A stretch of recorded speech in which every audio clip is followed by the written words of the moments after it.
account, so that means I have to ban you, Mark. If you were actually my kid, it would mean that you would be too young. If that happened, it would mean that you would probably be too young to be watching this stream currently. Although you could come back in like a year and a half and be fine. But like for right, that's actually a fucked up thought to have. Anyway, let's play some Longdeath. Year 356.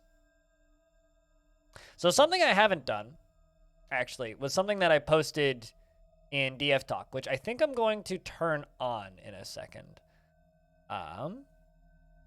This. So this was a Reddit thread that was posted 4 days ago. This is how to put conversations into announcements. So you can get Dwarves conversations in your announcement. Should be able to have conversations outside of combat, yada yada. So I kind of want to mess with this. So this goes in the announcements TXT. So let's actually add this real quick, right? So what this does is it, you know, the little lines of text that dwarves say at the top of the screen, right? The little lines of text, like their little thought process. It puts those into the announcements. So I'm going to do that now. Second, let's just open up my DF folder and then we'll restart the game. Actually, I'll just close the game real quick. Jump over to desktop. And where did I put that save file?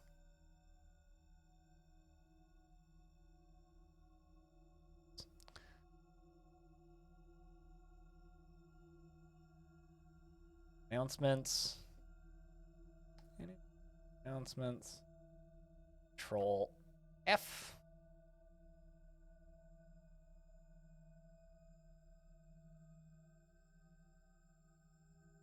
And so, if we can make this work.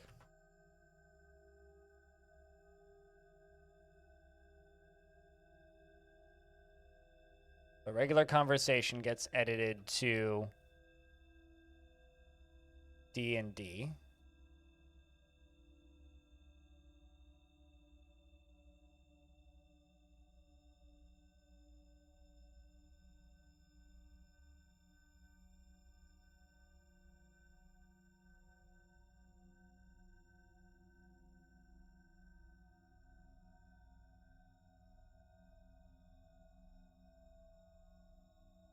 Let's see if this does it.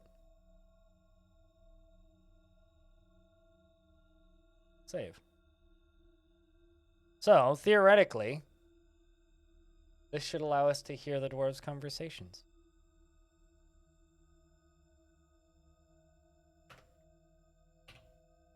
Theoretically.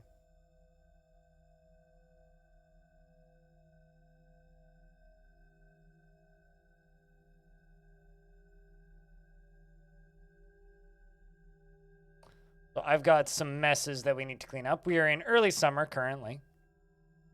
Or it's a wee bit laggy at the exact moment. There it is.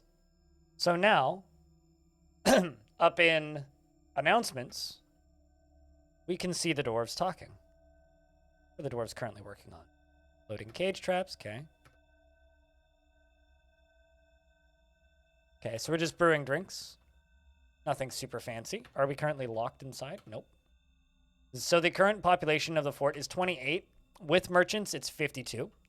The current living named dwarves are Pilot, Don Caribou, Rory, Bellinair, Vimamel, Quevenair, Nanochip, Volleylol, Diamond Destruct, Axon the Third, Zindros, Stone, Massive, Lumpy, Dragon, Knowles, Jimmy Tibby, Arch the Second, LaFonda, Zetsuki, Laggy, Team Zeno, Iden, and then Do It.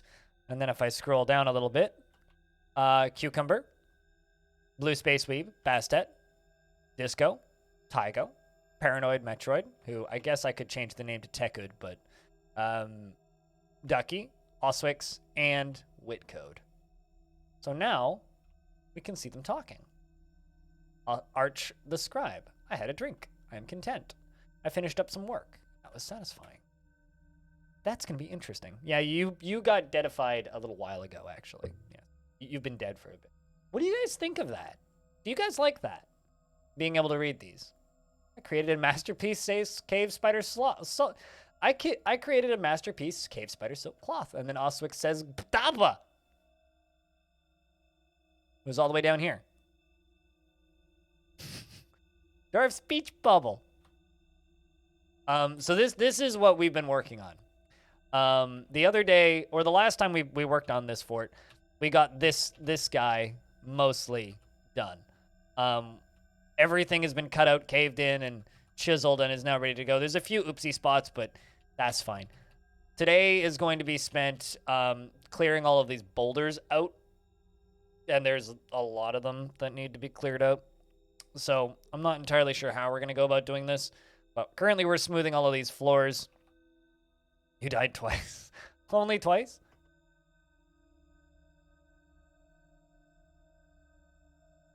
But that's why the game's lagging a little bit, is because all this smoothing kind of wrecks the frame rate a little bit. Let's actually just like get rid of all this for now. Get up to the top corner, just let them work on this bit. You're surprised that you're still alive? You're pretty old, Caribou. You're pretty old, if I'm not mistaken. Don't take that literally. Yeah, you're 22 years old. You're pretty old. Not pretty old, actually. You're pretty young. You feel old to me because I haven't played in a little bit, but you're only 22. I mean, you want to practice a craft, allegedly, which I guess I could put you on stone detailing, which would actually be a good opportunity for you right about now. Currently loading a cage trap. But checking in with other dwarves, I mean, and you know, we've got dwarves like Massive who've been around for a bit now. He's 107. We recently had the mayor's wife, or the last mayor's wife, pass away, who was like 162. I mean, like Jimmy Tibby. How old is Jimmy now? 30 years old?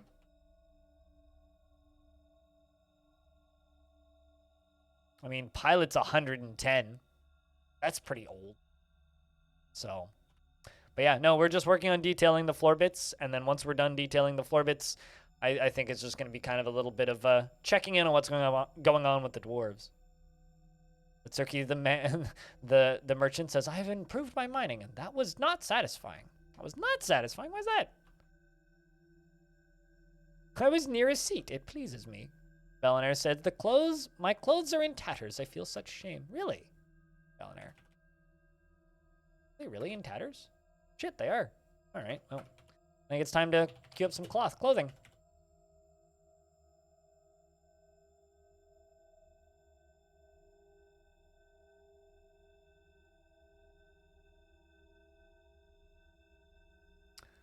I'm not interested. Neither am I, in fact, about a floor grate.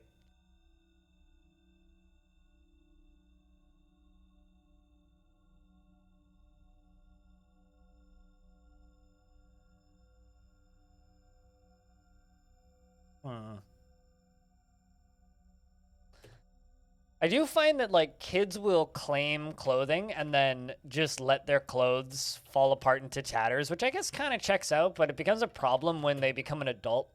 Because Bellinair was one of those dwarves that just became an adult, right? And he's just become an adult, and now his clothes are in tatters, and he's an adult. Now he's really mad because he's an adult with clothes that are in tatters, just because as a child he refused to go get new clothing, which actually, I think, kind of fits children.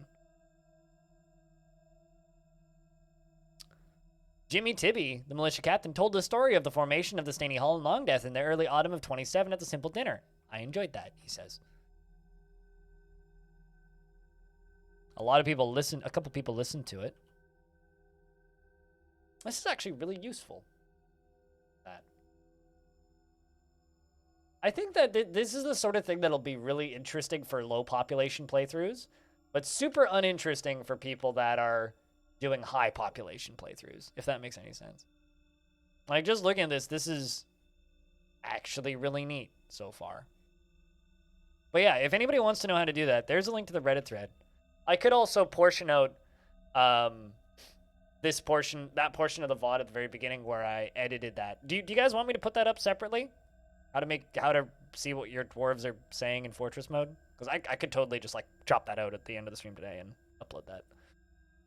Could absolutely do that. It's a good subreddit. Lots of good memes get posted on there too.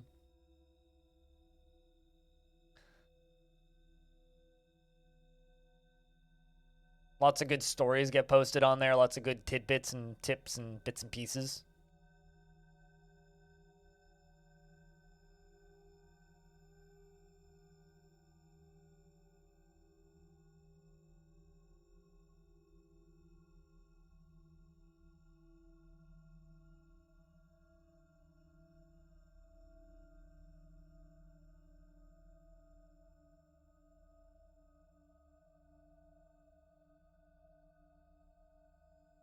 Also, the occasional little bit and pieces where you can like just talk to people.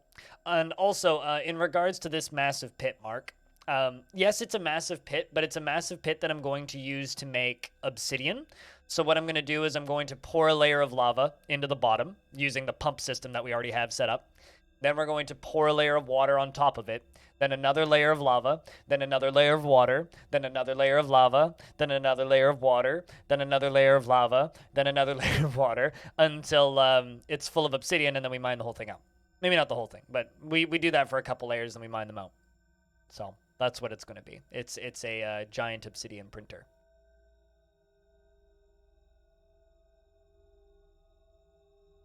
But, you know, we've still got to remove all of this rock from the bottom side. But left bunny on my microphone. Massive the Captain of the Guard says, I am a parent. I am very fond. Nanochip, the bone carver, told the story of the visit of the merchants from the ignited creation to the eternal adventure of time at Longdeath in the mid-autumn of 64 at the simple dinner. Rory, the miner, said, I saw a dwarf tell the story of the merchant's visit from the ignited creation of the eternal adventure of time at the simple dinner. Satisfying. I like these. These are nice additions to announcements. Kind of get a general idea of what my dwarves are talking about constantly. You want to practice martial art? You're a merchant, so there's very little I can do about that. You know what? Rather than having issues with you, I'm just going to expel you. Head back home with your spouse. Dwarf. Because there are just certain people that I know are going to be difficult to fix because they are just merchants. Because merchants can't have all of the same jobs. It's a default issue. Oh, that's funny.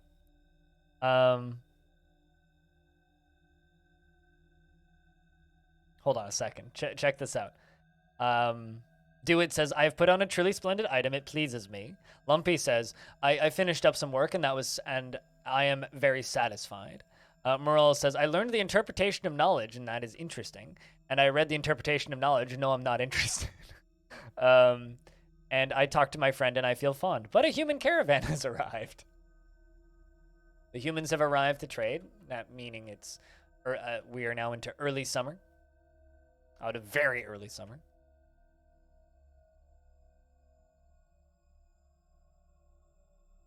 I'm assuming that we should. I love that sometimes they pop up at the bottom that I finished up some work. Not always, just sometimes.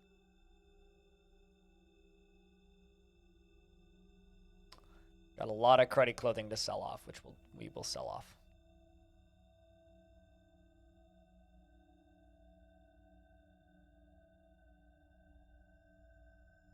So, Chad, have any of you guys been playing DF over the holidays? Has anybody been, like, checking back in? Because from what I can tell, based on, like, my loose polling, a lot of people have kind of been taking a little bit of a break from DF.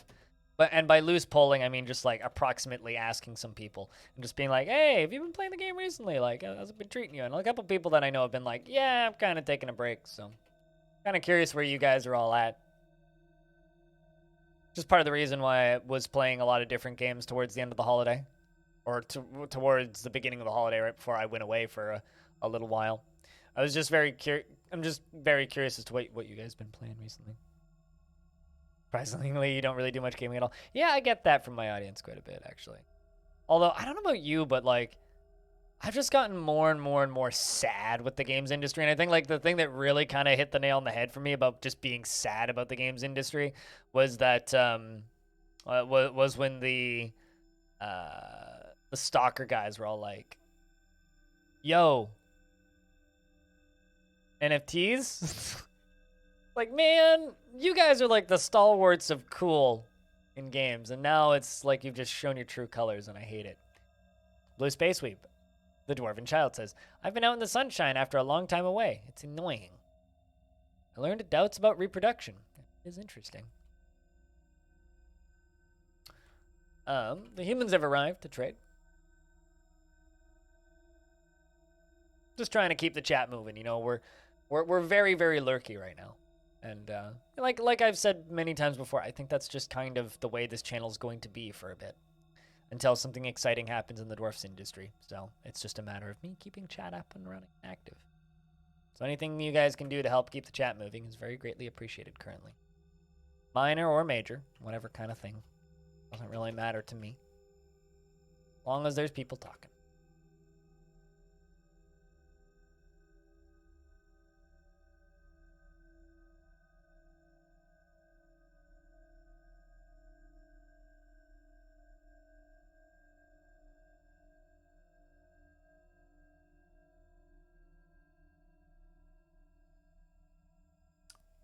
Chat. What do I actually have to do to like keep chat moving? Because like it's been over 10 minutes already with only one person talking. You started a fort in December when you dug down 20 layers and got a light aquifer and then retired the fort but moved on. A light aquifer? Why would you retire it at a light aquifer? On any of the biomes? Did you check all of the biomes? Because, like, when you're embarking... Hey, Dragon Man, it's good to see you. Hope you've been well.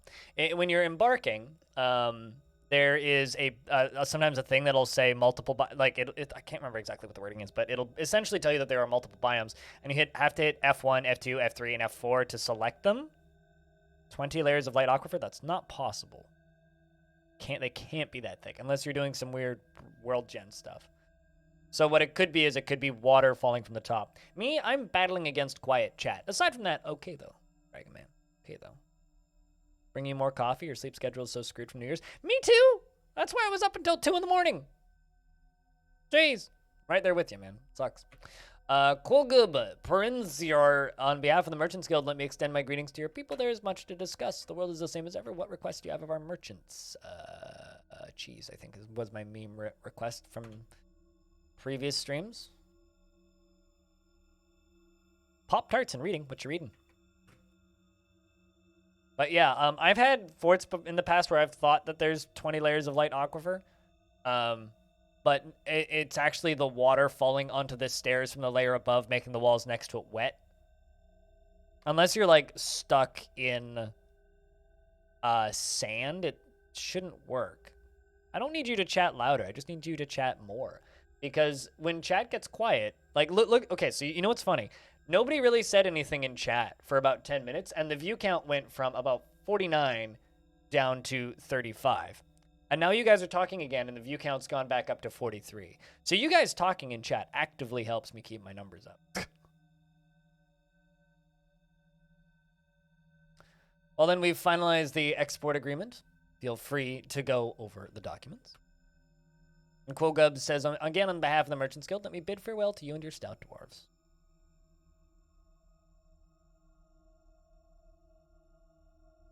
I mean, 8 to 9 p.m.? Oh, I never mind. I understand.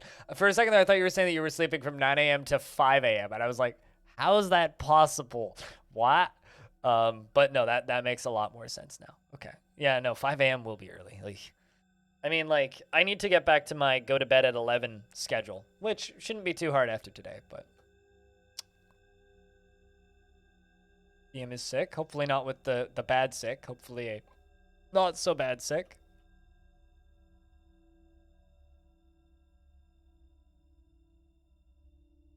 Human Hammerman, I was near a trade depot and it pleases me. Royal Treasurer says that they were close to a waterfall and I am very content. Human Merchant says, I was near a gem window. It is interesting. We can actually, like, see what the humans think of the place now. And then Dragon says, I was near a trade depot. How pleasurable. Trade depot, very pleasurable.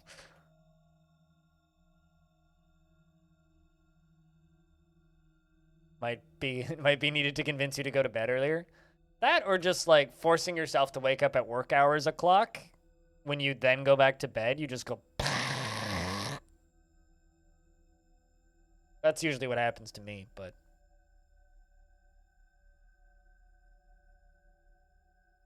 After 3 weeks off, you don't want to go back to work ever? Oh my god. When do you start work again? Wave depletion. I don't remember the last time I took 3 weeks off. I don't believe I've ever taken 3 weeks off from. Like, I couldn't even imagine a vacation that long. Like, 6 days was just, like, ridiculously long feeling already. Which is what I just took. It was like 6 days. Well, I guess technically 7 because I also took yesterday. But that's just me trying to, like, fix my way back onto my normal schedule.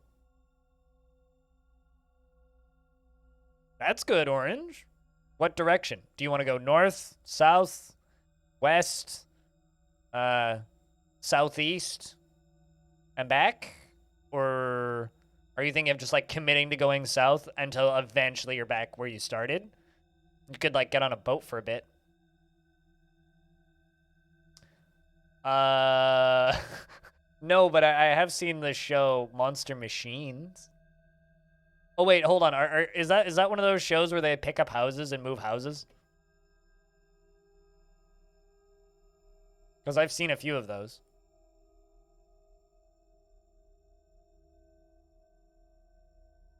Diagonally. I figured out which direction I want to go with my career in trucking. Diagonally. Yeah, off the road. Into the ditch. The one that, or they move houses and really large and complicated stuff. I haven't seen it, but I've seen shows like it. Yushrir, the mayor, has ended a mandate, and the merchant Rith says, I got into an argument with Zen glove lores, and that was satisfying. And the bookkeeper said that they got into an argument with Rith Diamond Mobbed, and I take offense. Oh no, I take offense. I played the poet of phrases at the simple dinner, says Quokub, and I enjoyed that. Laggy the merchant says, I taught herbalism. That was very satisfying. Taught herbalism.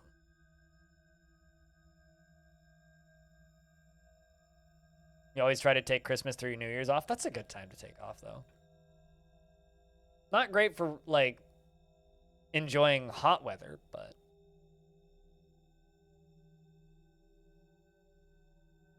be the first step in that direction. Like, are you saying that your goal for your trucking career is you want to be in a reality TV show? Because I don't know if I'd want to be in a reality TV show. That seems kind of cruddy.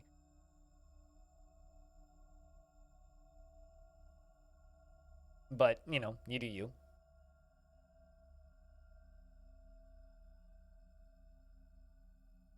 It seems like one of those, like, neat jobs where there isn't a lot of work, though. I mean, I'm sure the pay is good if you can get that far, but I'm just having a hard time believing that there's that many people that are trying to move houses. Or complicated moves in general.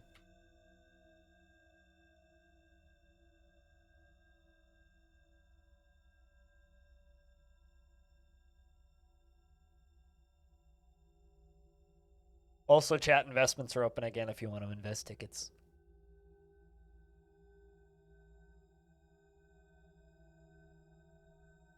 Wind turbines?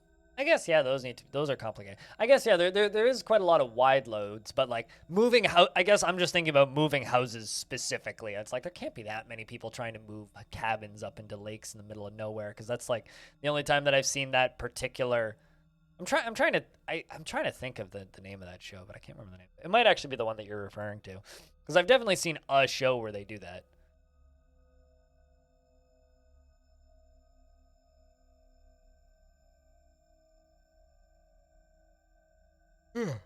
Also, I got this one comment on Reddit on my 2021 Steam DF recap, which I think is kind of interesting, which is, it looks good, possibly even too good.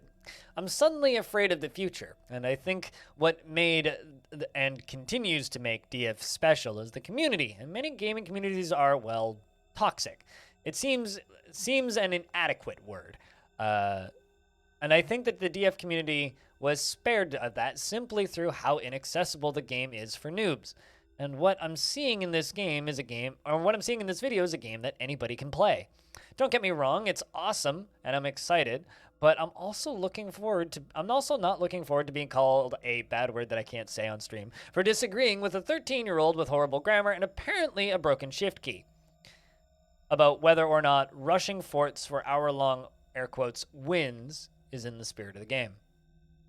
I'm so glad I'm not a mod in here anyway. I don't think that Dwarf Fortress will ever have that problem. I think there might be a little bit of it, but I don't think it'll be 13-year-olds. Because 13-year-olds are interested in free-to-play games. And you, fortunately, or for us and unfortunately for them, often they end up crowding into games like RuneScape or Roblox or other free-to-play games. There's many things that we can choose to not have anxiety about, and 13-year-olds are too busy on TikTok. Yeah, I tend to think, like, I think that person's, like, concern is a little bit ridiculous. I think that there will obviously be, like, a few bad apples out there, and, like, they already exist for Dwarf Fortress. But, like, for every person out there that's just, like, whining about how people play DF, there's already people out there that are whining about how people play DF. Like, anybody who's seen people call me, like, tell me that I'm playing Dwarf Fortress wrong the way I play Longdeath, for example, which has happened a couple of times now, like enough times that it's, like, notable. I don't know. I think it's kind of an unfounded concern, if I could say. Bit of an unfounded concern. What the fucking about, Yuma? I was near a table. It is interesting. Thank you, Pikeman. You can't play it wrong? I've had people tell me that I'm playing it wrong because I'm intentionally avoiding combat. Doesn't happen super often. Or, like, if an elf shows up on screen and I trade with them and then let them leave peacefully and say thank you for the food that they bring us, and then people are like, you didn't kill the elves, you're playing the game wrong. I think most of that is just, like, ironic memeing, but it's still kind of the same outcome, right? And that's, I think, like, the most that you'll ever get out of DF.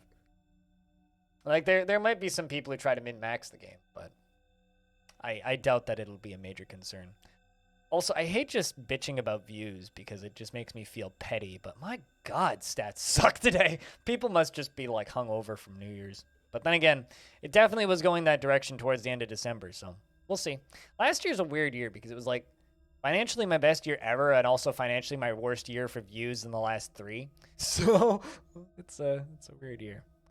You're passing the save back and forth, it can be wrong. Maybe if, like, you're intentionally sabotaging another player's work, but that's, like, at that point you need to be playing with friends and you've agreed to play with friends. Right? So if you're passing a save back and forth with people, you know the people at least well enough to agree that you're going to pass a save back and forth. So if you're passing a save back and forth and Steve, player number 3, just fucks up everything that player number 2 did, well, that's on you guys for letting Steve in the group. It's sort of like if you're playing D&D with a crew and then one guy does nothing but, like, I don't know, shoot another player in the back of the head with an arrow and run away laughing. Like, that's on your fault. That's your fault for letting Steve in, you know? Are you saying that you'd be Steve, Orange? Steve sounds like a me. The Factorio community, which you're a part of, is known to be really friendly, and you believe it's a relatively hard game similar to DF. Oh, yeah, no, absolutely. Very similar to DF in complexity. And our moderators do a great job to keep it that way. Yeah, no, totally. I think it's the generally, I think, toxic air quotes, communities come from competitive games, right? And even the most competitive games, like, let's just say Escape from Tarkov as an example, there's plenty of super toxic reactions and situations that happen. But also, for every toxic situation, even games like that, you get people that are ironically rude to each other in a way that's very funny. Like, I think every kind of community has its own culture that just builds up naturally around the game. And I think it's just kind of up to the community as a whole to make the shitty people feel unwelcome, if that makes any sense. So, all right, we are working on clothing, which is good. Means they should be getting to that pretty quick. Jimmy Tibbies is attending a meeting. No, Tarkov has some extremely wholesome people, but also some extremely toxic people. Lots of people end their vacations today, so there's a lot of people doing chores, laundry, and such. Laundry? Chores? You mean drinking compulsively because they realize that tomorrow they have to go back to work.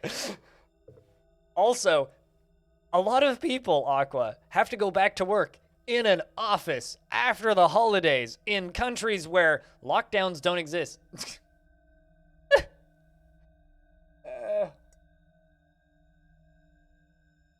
I don't envy you people.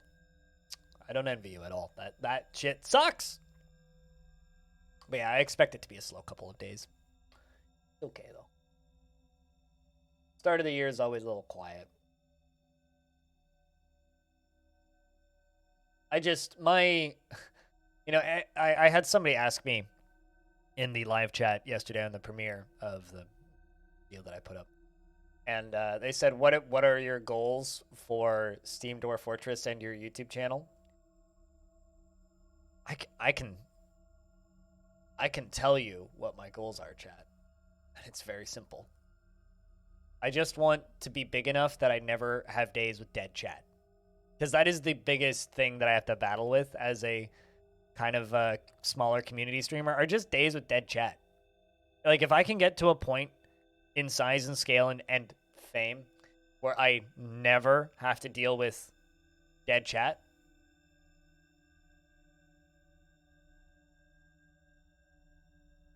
it's all that would be like absolute heaven to me. Volleyball says, I'm wearing old clothes. I'm free. That's one of my favorite like dwarf quirks, is when they love not wearing clothing, or they love it when their clothes rot off, or when they're wearing old clothes, they're like, I'm free. Dragon Man, I've told you this a billion times before. Do not apologize for my problems. Okay? Don't do it. It just makes me feel like trash. Perform CPR in chat. Yeah, grab the defibrillator. To have it, break it. The next time you go to do that, delete it.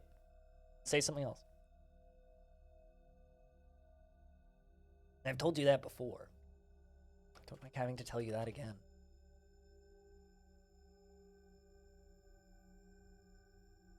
Because it's not your fault. It's my fault for streaming Dwarf Fortress. Like, legitimately. Like, the reason it happens and the reason it's my fault is because I am a streamer who chooses to stream boring games in a boring fashion. Naturally, we're going to have dead chat. But that's the goal, is to be able to get past that. Trade both those. Release the trader. And Dragon says, I slept in a bedroom. This could be bliss. You know, I can relate to this, Dwarf. I slept in a bedroom and this could be bliss. Also, we need some more excitement in it. But, you know, hold on, actually, what do you want? Want to practice martial art? The military.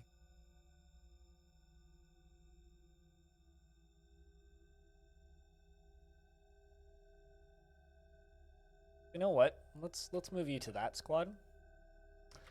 You're now the captain of the Eternal Guard. Get them training.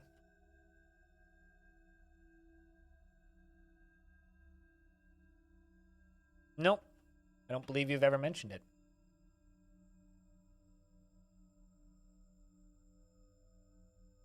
Dragon Man. What is that emote? Oh, it's in Game Asylum's dead emote. Okay. Checks out. Because from a distance, that in-game Asylum dead emote looks like a pop figure. You have good news. What's the good news? Some sendline cookies? What's a sendline cookie? Never heard of this. Please do inform me.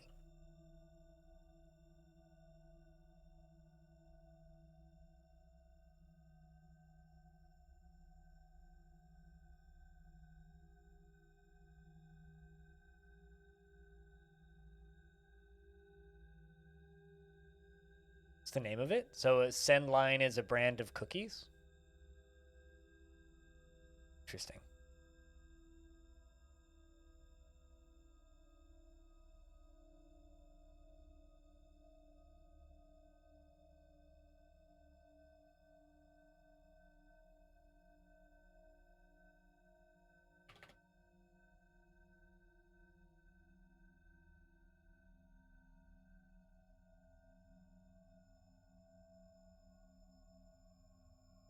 How's 2022?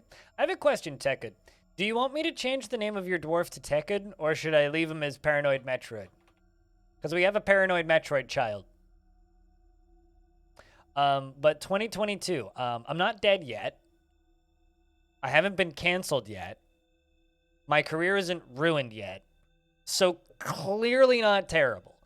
Outside of that, I figured out how to, thanks to Reddit, how to make dwarves' conversations pop up in the announcements, which is neat. Well, that's cool. Although it kind of clogs up announcements, but you put on a truly splendid item and it pleases you. She'll be an artifact in a year or two. Fair enough.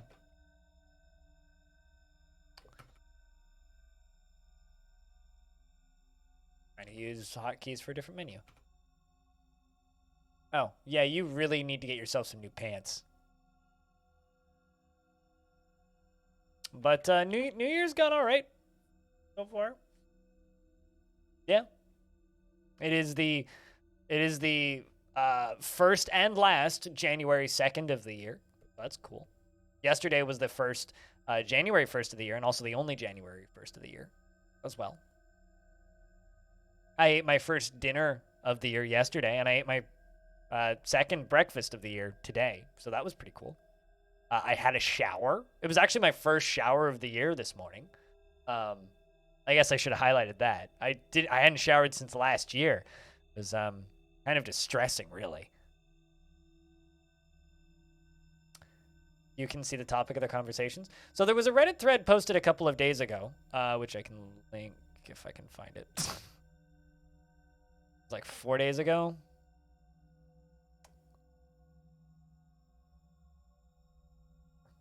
I posted it on my Discord, so I'll just link it from there.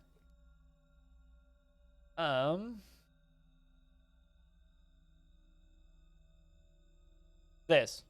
It lets you put all of the little thoughts that pop up above dwarves' heads in their mood screen and pop up here. So in more populated forts, this would be an absolute clusterfuck and make the announcement screen completely unusable. But lower population forts, it's really neat to know that Blue Space Weeb slept in a bedroom and this could be bliss.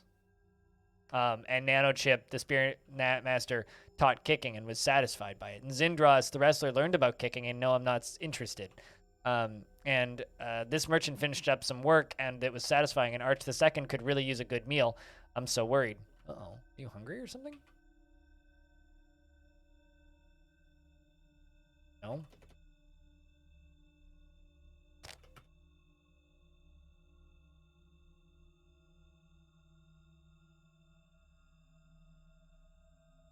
I'd have to eat it all before it goes bad. Have you heard of this thing that is above most fridges called a freezer?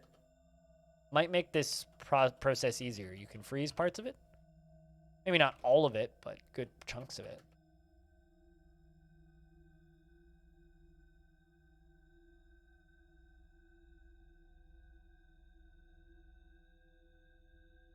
It's sort of a gag book. It's called So I'm Being Sent to Another World.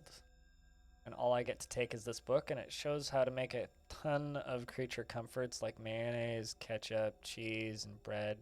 So it's like a very basic cookbook and survival book. Huh. Interesting. Also, Dragon is the militia commander of the Eternal Guard as of now. Seems to enjoy it so far.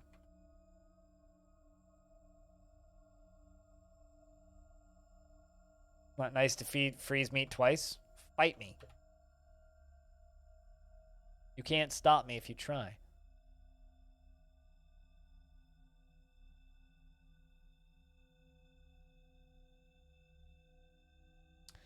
Either I'm out of materials, which isn't the case. Something is busted. Now, Kerm. Nobody's making clothes.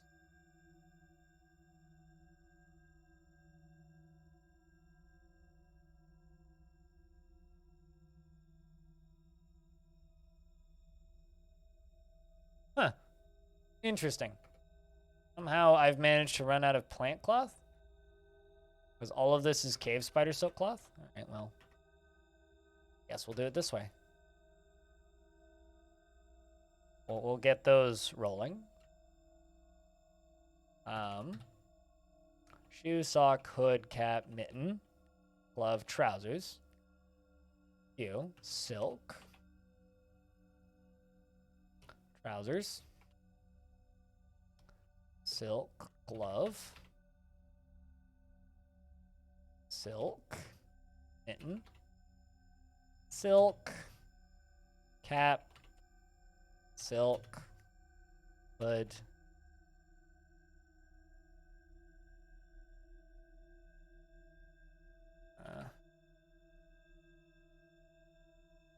Hood. Did that twice.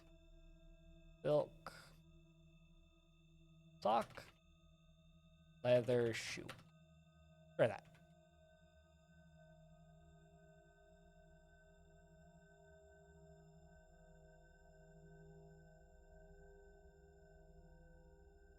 That is very cheap.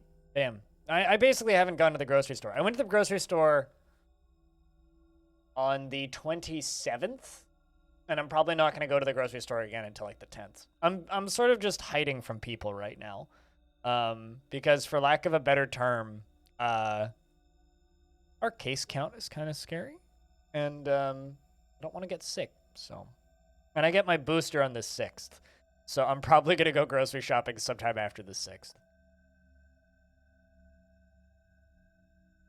Ham's going crazy sale. They always overstock them. Yep. Not here. I can tell you that for a fact. There was no, like, they were completely sold out of ham and turkey and had a very small amount of fish at my local grocery store. So I don't think everybody overstocks them. Maybe in America they overstock them, but not here. People are scary. Yeah. Yeah. No, it is a bit disconcerting to be outside in super public right now. Can confirm. You're good with rice and beans. I mean, not going to be as simple as just plain old rice and beans, but I do agree that rice and beans can be good at times. I think I'm going to get some of these merchants in on clothes making because we need more clothes.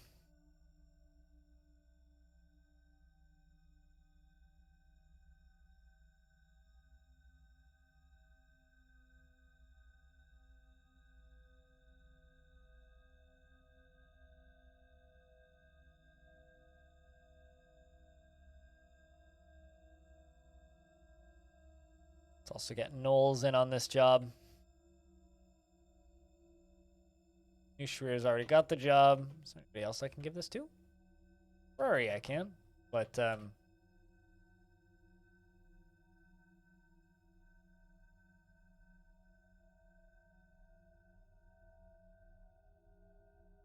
do.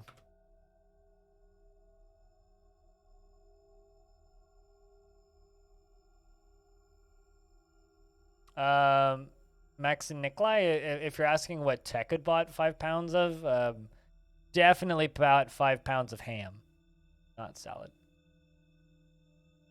Oh, never mind. Kravicus said 5 pounds of salad. Never mind. Your aunt already gave you like 10 pounds of meat and 5 pounds of salad from leftovers. Are you sure you've measured that salad? Or are you used to kilos and now just like estimating in pounds and realizing that you don't actually know how much a pound is? Because a pound of salad is a lot of salad. Like that's like a fridge full. Generally, you sell salad by the gram. That's a crate of salad? Yeah, like, I don't know. Like, I have 12 pots out on my porch, and they're large. I don't know if I grew. I would like you to go take a photo of the 5 pounds of salad that you allegedly have and post them on the Discord. Because I want to know how much salad you actually have, and if it's actually 5 fucking pounds of salad, that is absurd. So please share this picture of salad. Also, those are neat looking cookies, by the way. They're cool looking. I'm trying to think what they look like here. They look kind of like shortbread cookies. I want to see the weight too. Yeah, it has to be on a scale with a banana next to it for scale. Would probably fill a pillowcase, like pretty tightly packed too. Maybe it has heavier vegetables in it. Possibly. That is a lot of salad though. Like, a lot of salad. Like, that's intense, man. Actually, I could see 5 pounds of potato salad. Or, like, a macaroni salad. Or, like, one of those Southern American Jell-O and sugar candy marshmallow salads that they call salad. I'm sure you could make like 5 pounds of that crap. As a Canadian who's also a health food nut, my post holiday food has been eating this expensive olive oil that I bought myself. So I was one of the gifts that I started getting from my relatives, which I very much appreciate, is they give me gift cards to grocery stores. Generally, if they know me well, they give me gift cards to the local shop that I shop at, which is what my parents gave me some gift cards to. But my aunt gave me one to Save On, which I don't normally go to. And I went down to Save On Foods Canada, and I was like, well, what can I spend this $50 gift card on? Because Save On is like, I walk everywhere, right? I don't own a car. And Save On is like far enough away that I'm never going to go grocery shopping there because it's like a 25-minute walk. And because I have to carry my groceries home, I never buy anything. That's that far away that I have to carry home. So I can either like portion it out over the next 6 months in small snacks, or I can do the silly thing, which is just buy some really expensive dumb shit. So I bought a baguette and about $40 in olive oils. So I have 4 different varieties of olive oil now, all very, very nice, organic, fancy olive oils, and a bottle of fancy vinegar. So that's what that went to, which is, I don't need to buy olive oil for a while, but also I spent maybe more money on olive oil than I normally would. That your grandma will put out of nowhere and offer you once you come over. I like those kinds of cookies. I like those types of cookies. Those kinds of cookies that taste more like cardboard than cookie, that are great for dunking in coffee. Like, I love those. Oh, and it is nice olive oil. I normally buy good olive oil, but I don't normally spend like $45 on olive oil. The ones in tins, the olive oil? No, they're in glass jars. Although I do respect selling things in tins, because the best maple syrup that you can buy in the world is in tins. Like, if you're buying maple syrup that claims to be like fancy maple syrup and it doesn't come in a tin, congratulations, you've been scammed. Happy 2022, saw your YouTube vid and really enjoyed it. Made you look forward to the Steam version. I'm glad I can help. I mean, that's what I spent all of yesterday doing. I worked on that video from 9 a.m. until about 2 p.m. and put it up at 2:30. Finished rendering and finished uploading at about 2. So That was a long day's work. And then I made the other one that went up this morning afterwards because, like, an hour and a half after I finished, well, about 2.5 hours after I finished posting that video, Tarn posted the Future of the Fortress. I was like, well, I guess I'm also doing that today.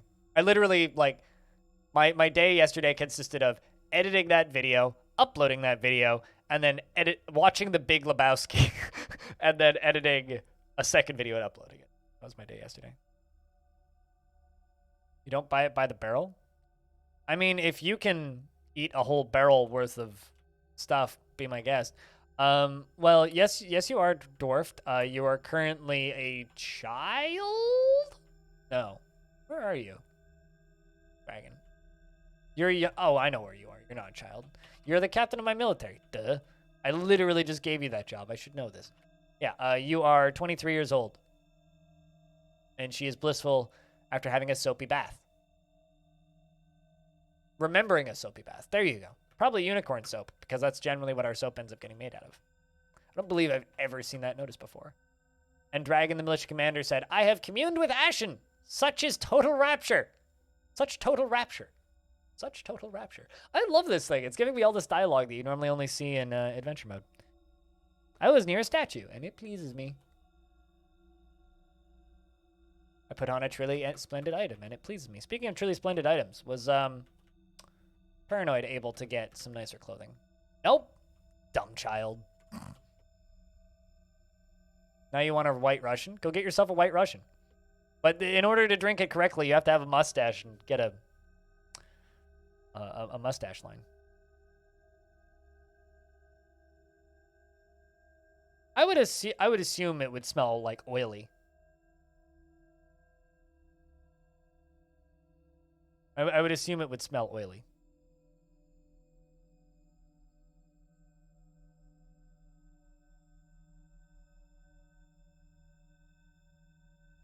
Unicorn soap, it's magical and rainbowy. Hold on a second. I'm gonna see what we can do. What does unicorn soap smell like? Unicorn soap by Buff City Soap Supply. That's what unicorn soap looks like. It smells like fruit and magic with notes of apple, mango, passion fruit, and exotic florals. They're missing the most important ingredient in this, though, which is unicorn fat. So I think that this might be fake unicorn soap, chat. Ooh. That just looks like a dessert. That looks like a very swirly fudge. But that's what unicorn soap smells like. Fruit and magic. Yo, that's 0 unicorn supply.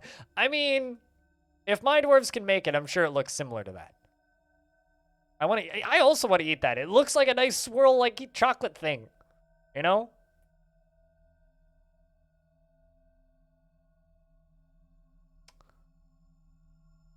Also, so I just want to point out, and pause the game for a second. I love the Dwarf Fortress subreddit. People in the Dwarf Fortress subreddit are fantastic. But why in the fuck have they not figured out how to screenshot things? Like, we're in the year 2022, and almost every day, someone will post a screenshot on the Dwarf Fortress subreddit, and it will not be it'll be like someone holding a cell phone up, taking a photo of their monitor, and then uploading it that way. Although, congrats to this person for after 6 years of playing DF, they finally found a dragon, because dragons are cool. WinShift S. They made it easier in Windows 11, though. What's a screenshot? It's when you grab your local BB gun, maybe. You point it directly at monitor and pull the trigger. That's a screenshot. It's better than a screen miss, in fact. Hope you're doing well, Navy. Yeah, no, they made it easier at Windows 11. You literally just hit print screen. And Windows 10, too. You just hit print screen, and then you can click and drag. Like, that's all you need to do. That's the most baffling thing to me about the Dwarf Fortress subreddit. Max Nikolai. Is that your name? Because I've been staring at it for a minute. I want to call it like Max and Iklai. I was like, that's wrong. Max Nikolai. There we go. You use a command that allows you to specify file location type and click drag screen to capture. Yeah, I literally, you just hit print screen, you click and drag in a portion of your monitor, and then you click on the little pop-up in the bottom right, and then you can just save it. Like, that's it. You can also scribble on it, too. It's great. Like, hold on, let me screenshot something. Like, this is a screenshot that I just grabbed, and then I can... See? It's great. I just made a screenshot and I scribbled all over it.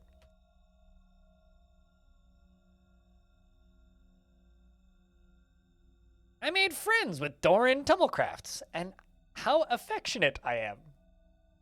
And how affectionate I am. And how affectionate I am?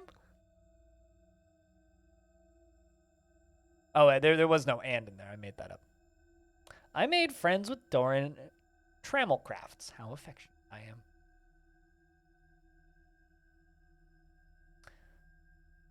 Eleanor put on a finely crafted item and is ambivalent. This checks out. Lumpy, the scholar, says I feel pretty good with no context. And Eston, the merchant, says I have improved my weaving, and that was satisfying. Like this.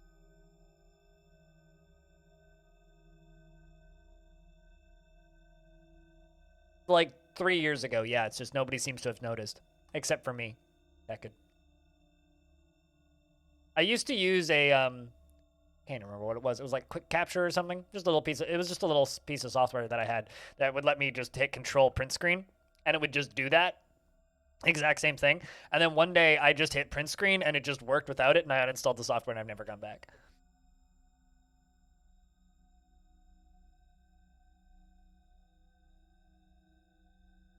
So, you know.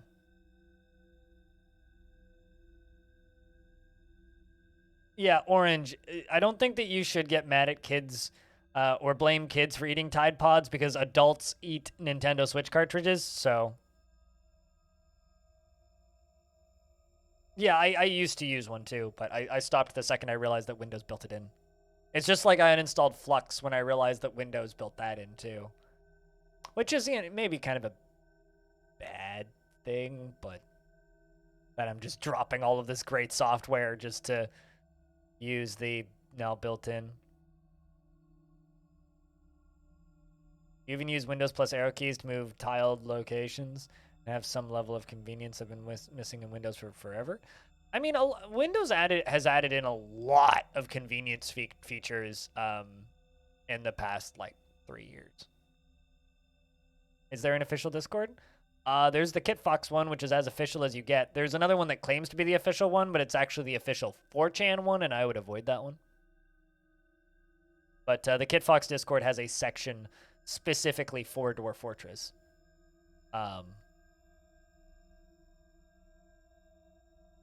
And there's a link to the KitFox one. I'm assuming they also have a join code, but... That's the most official one. There you go. My room has a Dwarf Fortress chit-chat room, but my Discord's a lot slower moving than the that one.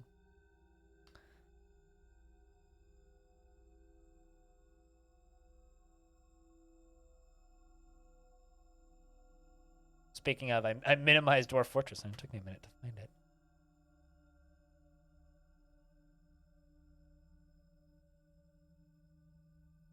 A lot of new faces in the channel all of a sudden. You guys coming over from YouTube or just stumbling in from the Twitch directory? The day started off super quiet, so nice to see some new faces around. This is a Longdeath. We're trying to keep this fortress alive for 1,000 years in game time, so it's pretty combat light and very focused on just keeping dwarves happy. The population is small. Oh, you came in through Twitch? Gotcha. Welcome.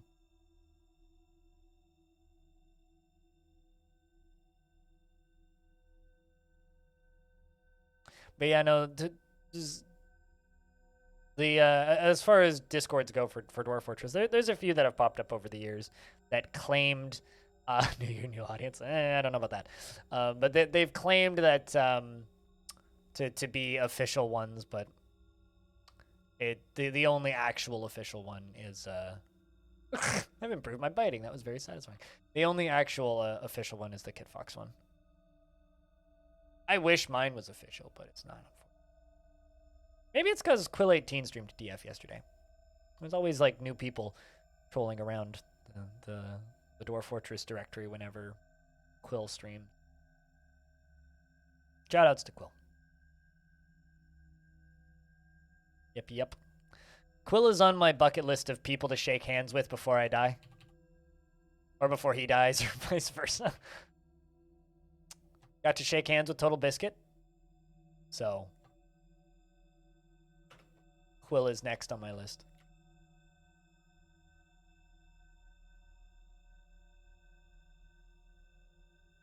Although, with the world being in a pandemic, I better get to that.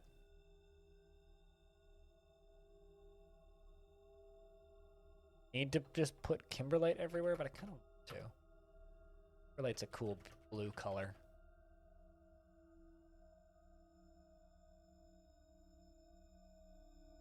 How's the constructions of that stuff getting done?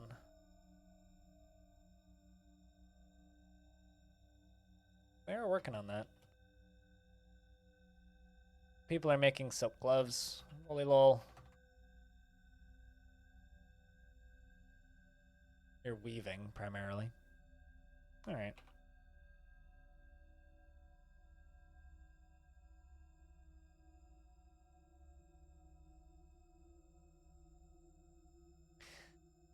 Has had some moments for revealing a total lack of professional moderation. Think 2004 internet trolls and starred. That's why I say it's the official 4chan one, not really the official one. That document needs some updates, Simpini, because I wrote it a long time ago, so let me know. Questions? My eyes have gotten worse. Yeah, I think I stumbled into there once, and within about 10 seconds saw racially charged deprecating humor, and was like, yeah, I think I will leave. I don't need to be in this Discord. That's fine. It's just like there was one time somebody offered me, or asked if they could give me some feedback on my content. And I was like, yeah, sure, give me some feedback. And they're like, how about as a way to promote yourself, you also post your content here? And they linked a website. And I looked at it, and it was a YouTube alternative. I'm like, well, I guess theoretically I could also put my content up there. And after about 10 seconds of research, I was like, ah, yes, it is full of people who got banned from YouTube for good reason. I will not post my content there. And then the person's like, but I believe in, like, free and open marketplace. It's like, yeah, that's great, but, like, I ain't posting my content there because I don't want to be alongside of that crap.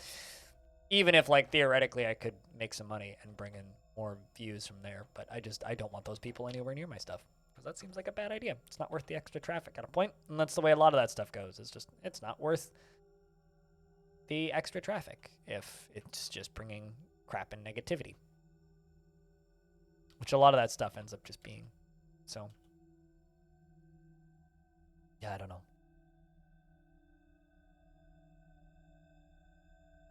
Man, everybody's making the I haven't streamed since last year joke. I think I might be the only person that's streaming right now that I follow that hasn't made that joke today.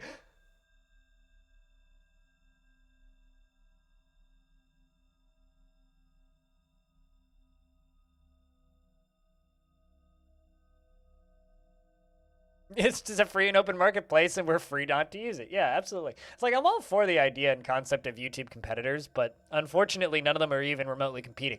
So, like, who cares? Now, if Pornhub decided to turn around and make a YouTube competitor, I'd be all for it, just for the memes. But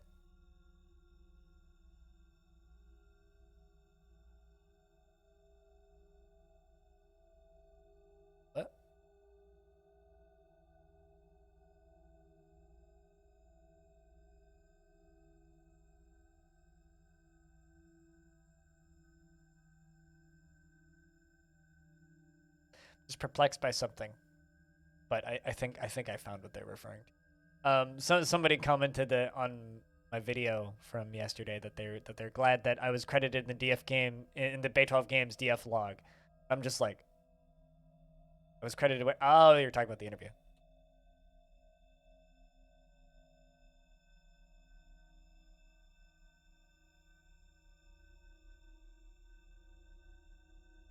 At one point, people were posting video games to Pornhub videos, gaming videos to Pornhub because it would load faster than YouTube. It would load faster than YouTube and also had better ad revenue than YouTube. But Pornhub removed all that stuff.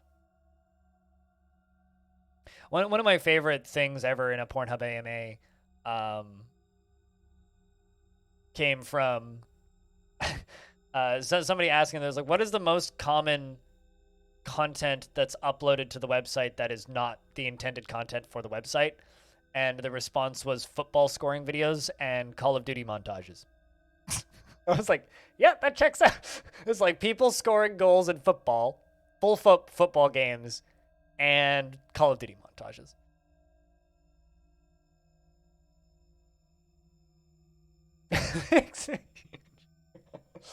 That just sounds like a YouTube short that you could make. Same demographic, pretty much. People playing football and Call of Duty montages. Although that was a bunch of years ago, it's probably Fortnite montages now. Actually, I wonder how many hours of Fortnite are on Pornhub. Although they probably do a better job of moderating that stuff now. Anyway. I love that they already knew the answer and didn't even take a second to think about it. It was a pretty quick response. I was near to a floodgate, and it pleases me. Me too. The Gate of Floods. The annual tributes from the humans have arrived for the fall. Fortunately, Stone is probably still at his family's place, so haven't heard from Stone today. But yeah, to anybody just hanging out, the actual plan for today is we're going to do, glancing at the clock, we've done a little over an hour of this so far today. We'll probably do about 4 hours of Longdeath today. And then after that, I want to take a look at Ultima Ratio Regum 0.9, which released on December 31st. And after that, I would also, I think I'm going to try to do both of these today because Ultima Ratio Regum probably won't take too long. Because I'll probably mess around with it for like an hour or so. And then after that, I also want to take a look at the closed beta of Soul Ash, which I literally got key for this morning because I've been supporting the dev on Patreon, and thank you. And the first tribute comes in from the group of Soaring. You can screenshot and stick up on the Discord. For Stone to log, keep track of. People who deny watching porn and everyone else. I mean, like, if they were to make a YouTube competitor, it would be completely separated, right? Like, it might have like the PH Network logo at the bottom, but that's about it. Like, aside from that, it would be a completely different channel, completely separated from all of that stuff. And like, they've joked about it and memed about it on the internet. I don't think they're ever actually going to do it. I hate KVs. I don't think they're ever actually going to do it, so it's kind of irrelevant. And it would, like I said, it wouldn't be on the main site anyway. I mean, their attempts to get into gaming was kind of sacked when they tried to start a Dota team, and it got just nuked out of existence because they weren't allowed to join any tournaments because these team organizers or our tournament organizers are very prudish, apparently. BJ Forget with the Prime sub. Thank you very much for the 3rd month. Welcome back for the 2022nd year of this calendar that we have. What did that dwarf do that was satisfying? Created a Paranoid Metroid, the Dwarven Child says, I ate in a dining room. This could be bliss. To be a kid again. I taught fighting, and that was satisfying. I learned about fighting. I am very satisfied. That's satisfying. I'm satisfied to hear that. Chat, can I get a big round of beers for that resub?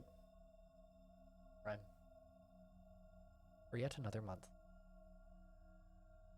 And as always, chat, thank you very much for just keeping this channel funded and letting me, quite literally, be the only Twitch streamer who makes a living primarily playing Dwarf Fortress. There is only one of me in the world, which is whack. Absolutely whack. And oh look, it's another person with good music taste. How you doing, Metalhead Fusion? How you doing? Nothing.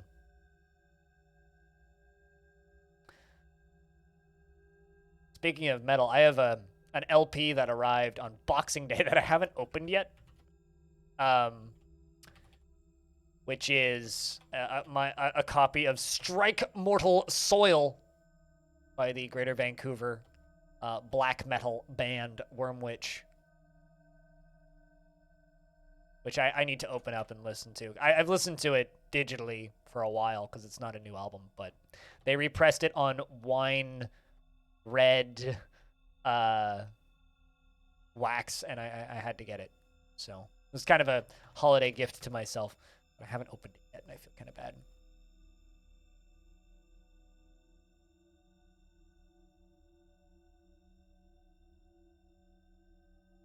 This is a link to it if anybody wants to see it.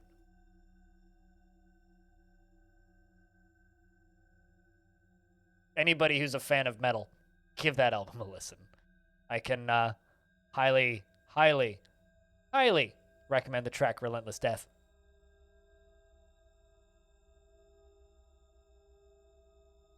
That's what the album art looks like. And someone just knocked on my door. I will be back in a sec.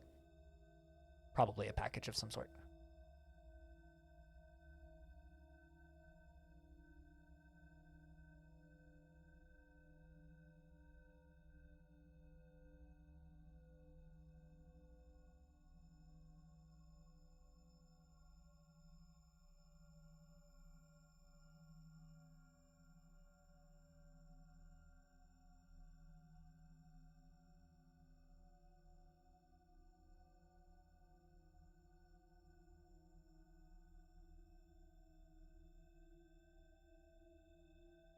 It was indeed an Amazon package, and I will say what it is because it's kind of funny and it shows what kind of holiday I had. It is a piece of glass replacement for my bong that cracked for the holiday. So, yep. Bad.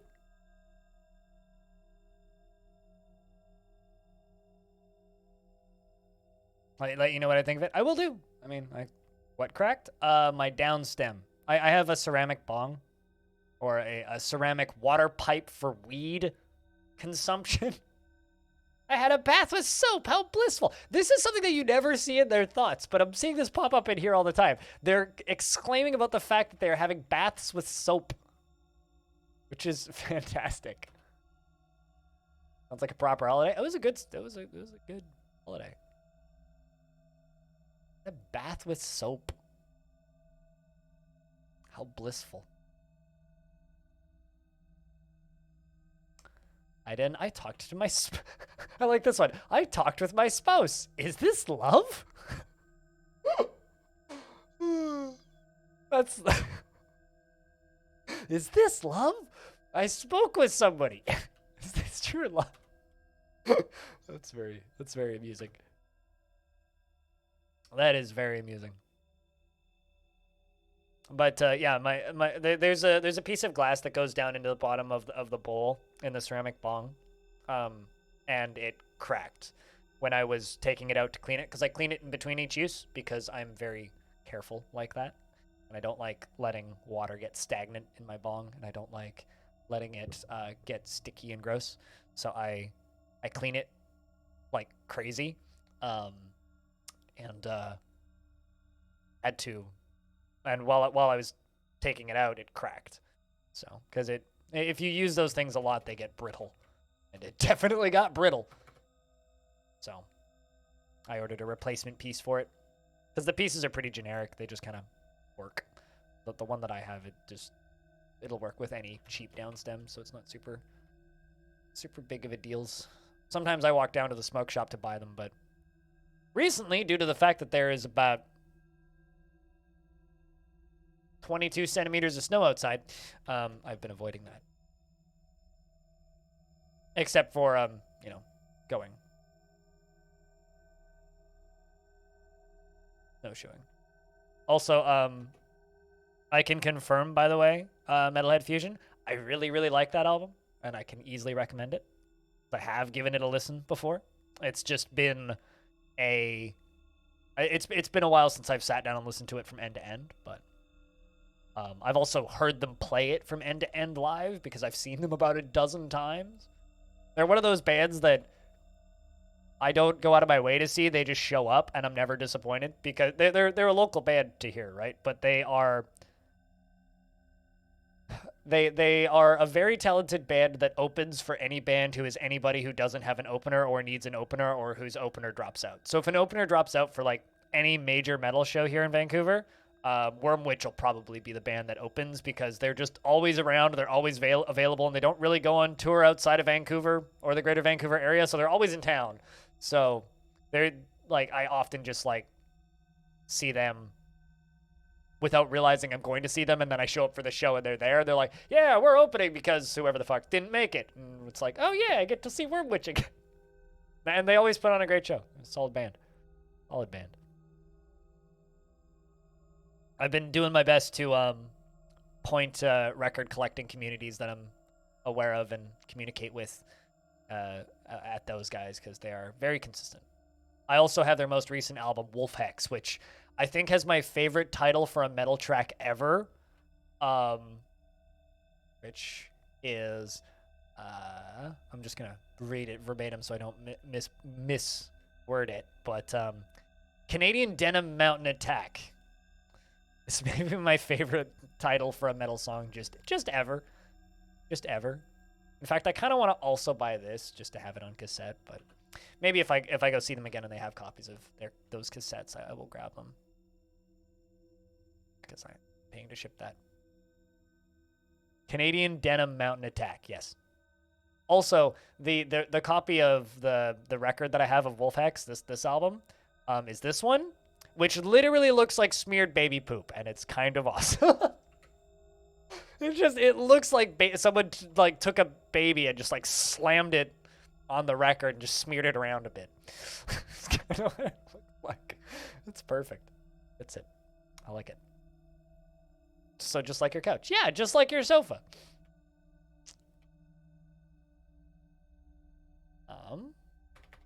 That's not one to hit. That's the button. Doop, doop, doop, doop, doop.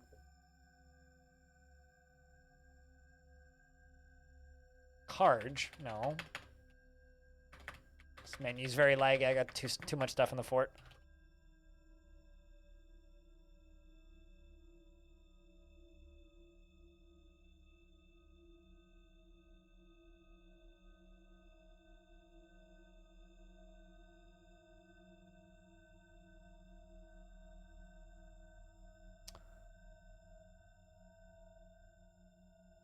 Can sell all those.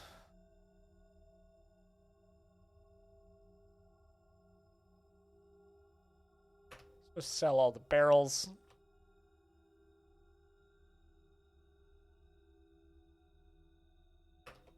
Sell some of the bags.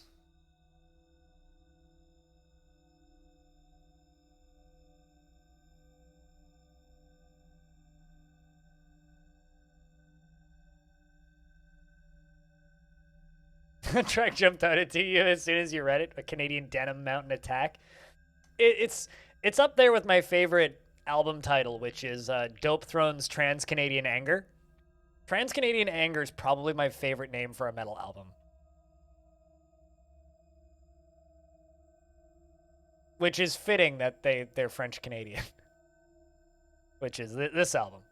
One of my favorite names for an album just ever. And one day maybe they'll repress this.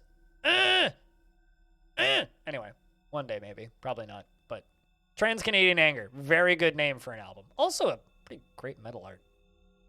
I mean, I'm not sure what's happening in this image, but I think it's a steam train with bullets coming down the sides that's being ridden by a giant skeleton. Also, it's being propelled by dragons in a forest of weed. So, you know, like, just pretty good.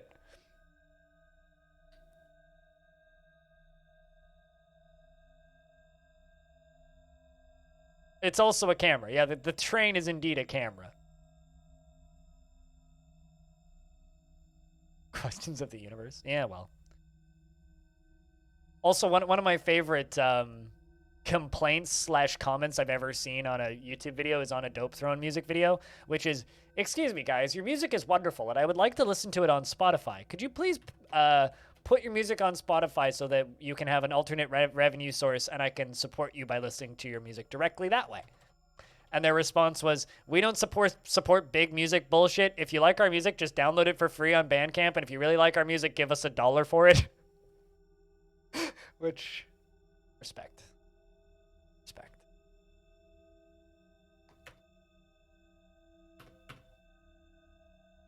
I really hope I'm not selling anything I'm not allowed to. I'm not allowed to export cabinets. Well, I'm sure we can avoid that.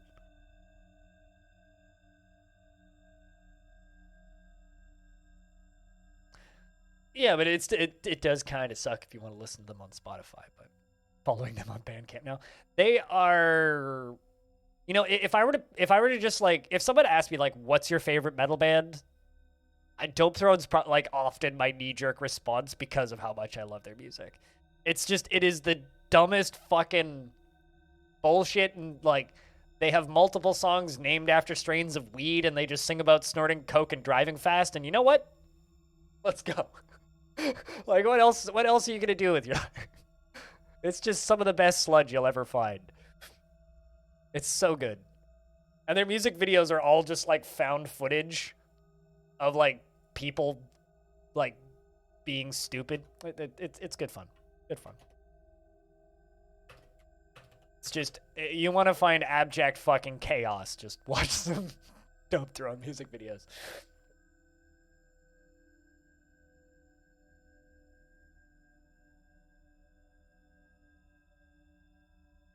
One day I'll actually be able to purchase some of their albums, but they sell out too fucking fast. I've just never had the opportunity to, because every time I try, they're immediately sold out.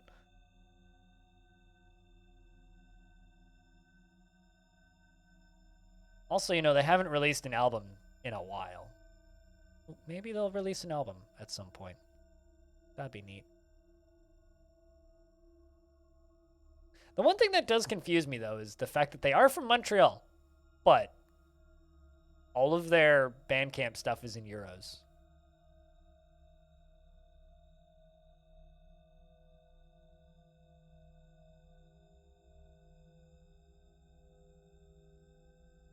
Confuses me a little bit. But Nil Tongues Dumat, the Outpost Liaison from the Mountain Home, says, let's discuss your situation. There is much to share. We've updated your maps. What requests do you have of our merchants? Cheese, please. Cheese, please. Let's go. Hell yeah. First win of the year for you, I think. Like the Clerks 2 talking about watching porn to see all the crazy sex you won't have. Living vicariously through the medium. Yeah, totally. Yeah.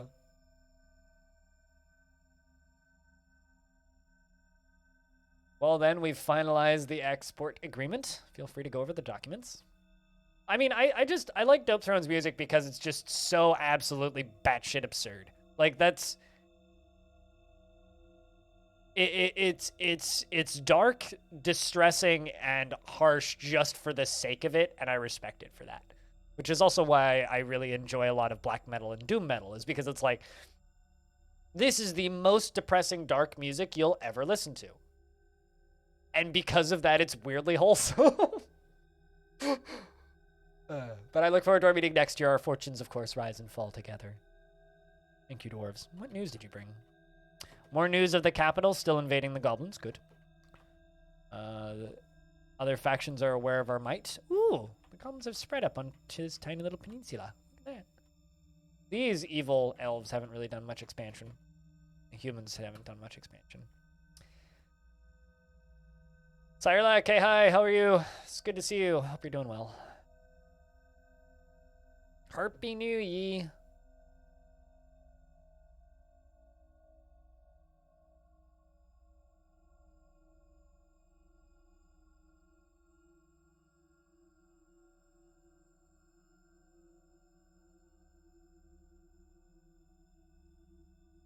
It's wild to me that it's cheaper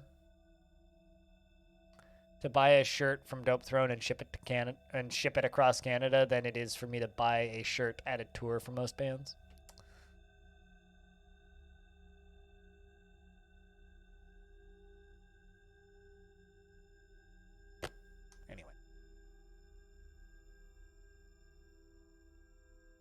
caring after remembering giving somebody food. Wit code. The wrestler says that they put on a finely crafted item. Content. Death is all around us. I am uneasy. Wait, what kind of death? There's no death. What are you talking about? Oh, maybe a buzzard died? Yeah, it looks like the buzzard that died. But that's not recent, so... I mean, how recent was that buzzard death? Yeah, that was like weeks ago. What? And why are you whining about death? There's no combat and nobody died.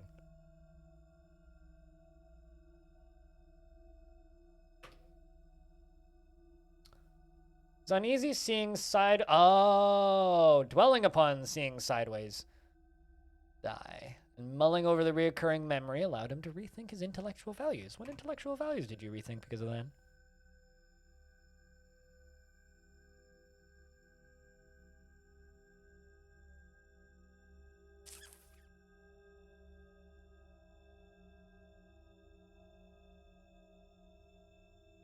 Looking for the change that was caused by that. Ah, there you go. Respects the law and values sacrifice, less extreme after seeing sideways rough liquor die. Interesting. Less extreme. You have less extreme takes on the law post that. Interesting. Although, I would think that the thing that would actually be affecting this dwarf is the fact that both of their parents are dead now. Bluewater, the mother, died most recently, but Tiny Goliath was our mayor for a very long time. Very, very, very long time. Chat, I've been streaming for 3 hours. I need to pee. I'll be back in a sec. Don't go anywhere too fast unless you really want.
Also, for anybody who is wondering, this is the part that cracked that I had to replace. I'm going to go put this back, but unwrapped it. That's the piece that cracked. I need to boil that before. Yeah.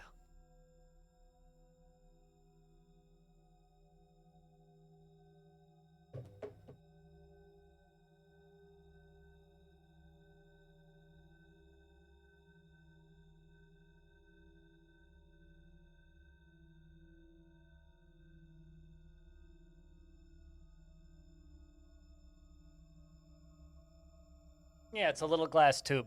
It's what goes into the back of the bong. You just broke your down stem yesterday? Mine broke on Boxing Day. So I was just sad until that arrived. which arrived like 20 minutes ago. So I was using a cracked down stem up and down. It sort of worked still. It was just suboptimal. Yes, it's I mean, here I've shown it on stream. I'll just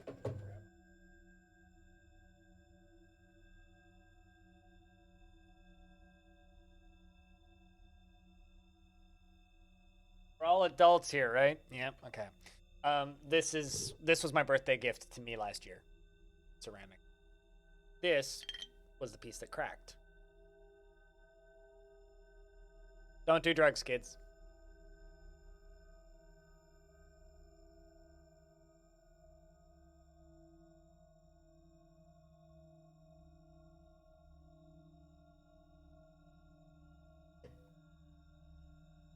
It's always sad when parts like that crack and then you can't use it for a while.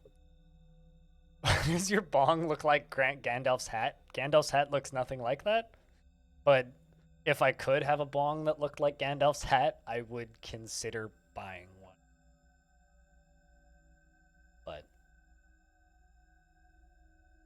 it's legal in my country because I live in Canada. I had to resist spending way too much money on weed on Boxing Day because I bought some. I last restockpiled on Black Friday because that was the only thing I bought on Black Friday was weed, which was I bought an ounce for $80, but they didn't have a lot of selection on Black Friday. It was just like it was like 3 or 4 different strains. So I got Pink Lemonade, which is a strain I like, on Black Friday, and I got an ounce of it.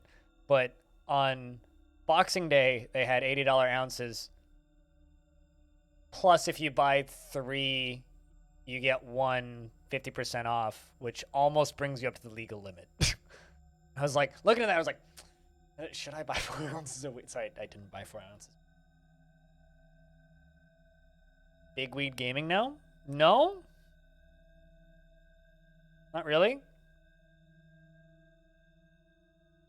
You microdosed after years of not partaking and oh boy, it was enough. I like misjudge how much other people can handle these days because like I was with a friend at a show back in October and I had 1 joint worth of weed and he had a quarter and he was so phased out that he barely remembers the day. And I had an entire one, and I was fine. I'm like, oh my god, I need to stay on. Resistance is a bit much, which isn't too bad. So I took a bunch of days off over my vacation, but I haven't actually had weed. Now that I'm looking at the calendar, 2, 3, 7 days. Yeah, 7 days. My resistance is like 70%. It's too much, apparently.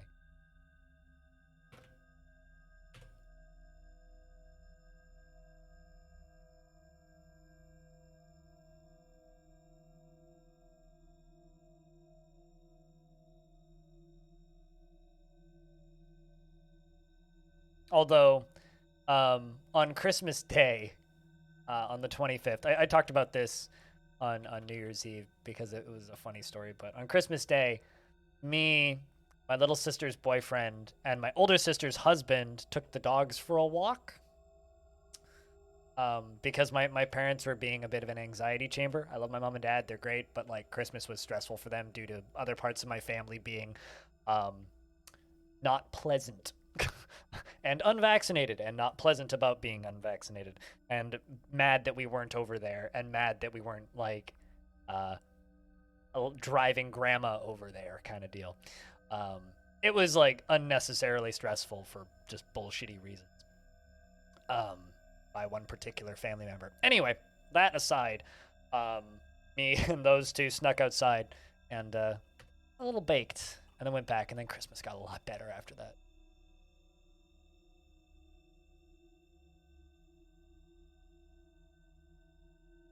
With dried sap in it? I don't think that's how weed works, Krabicus.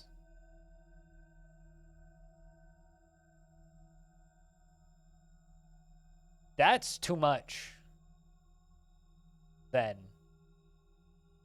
Tekken. Like, I've had that happen before.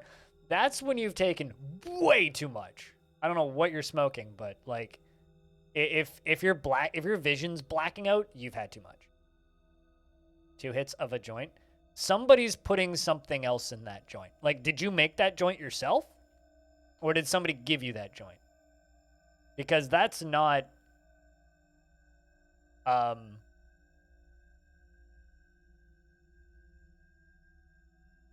because I mean, yeah, that's like Big Smoke's joint. But like that's not an effect that should have.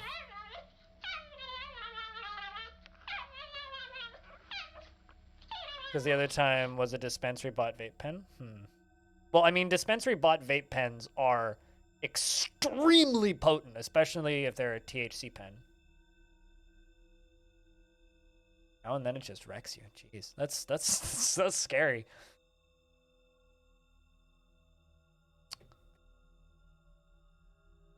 My poor mayor. My poor mayor got beaten real bad and lost her ability to walk. Her ability? His ability? Lost her ability to walk. And since then, she's just been crawling around. It really sucks when dwarves have to have a meeting with her and they can't get to her office. How are we doing today, stupid? How's things?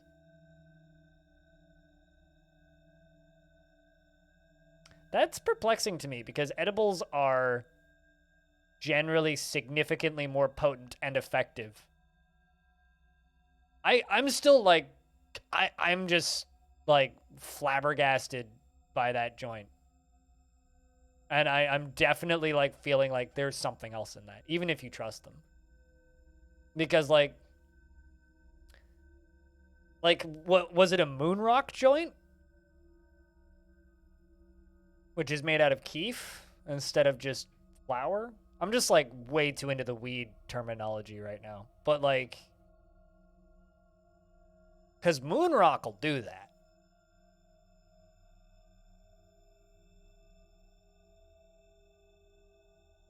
But yeah, that's intense, man.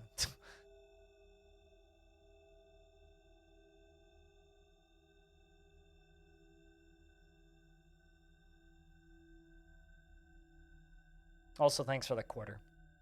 You're stupid. Cheers, man.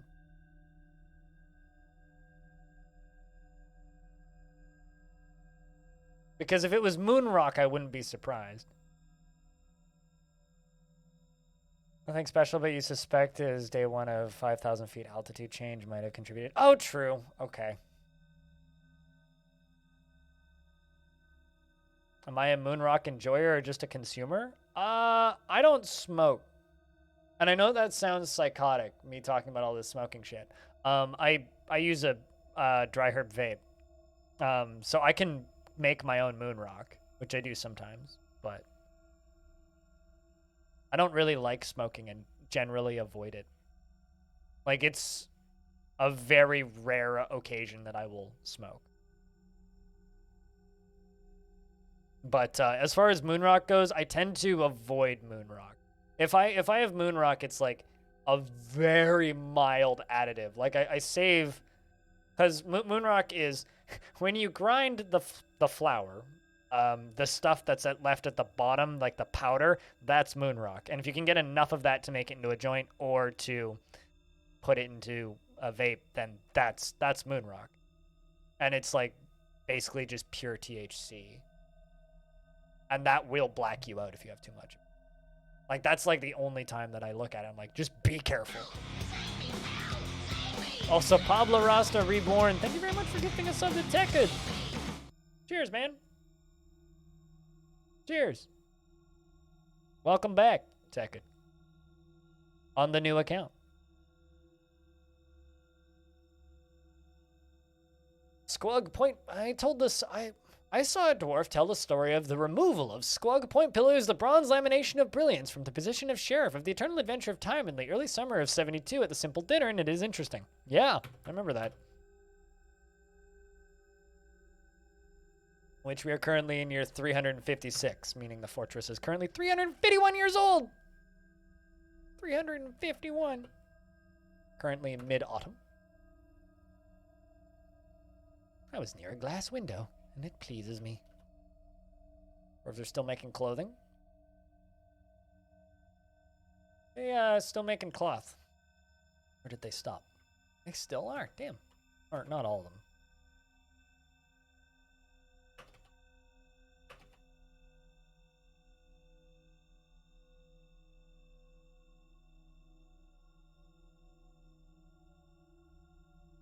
What, for the sub count to hit 420? Well, I mean, Pablo's doing a good job making sure that doesn't happen.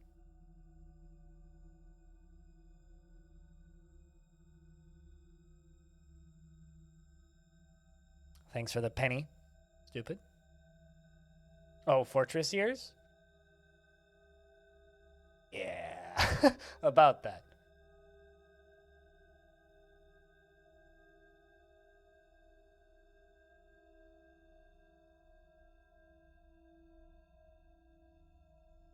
So go for 840. I mean, we'll have 420. Fortress will be 420 years old at some point. That will indeed happen.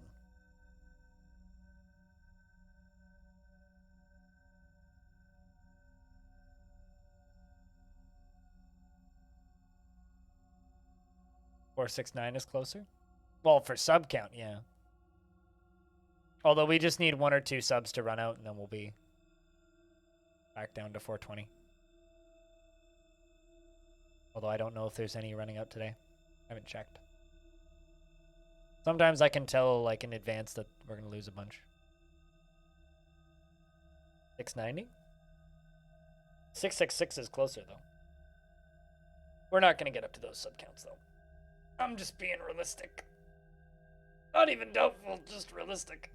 Ow.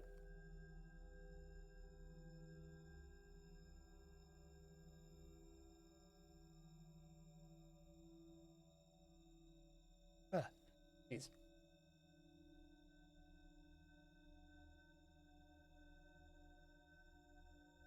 So, chat, I do have a question though. What do you guys think of the progress since last year on Steam Dwarf Fortress? Because I went back and watched the first year one that I did of 2020,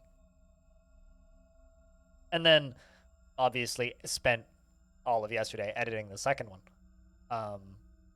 So I'm real curious as to what you guys think, because the first year was very heavy on just like, yo, it's a sprite of a dwarf, or it's a sprite of food, or it's a sprite of an animal. And then this past year was very heavy on the,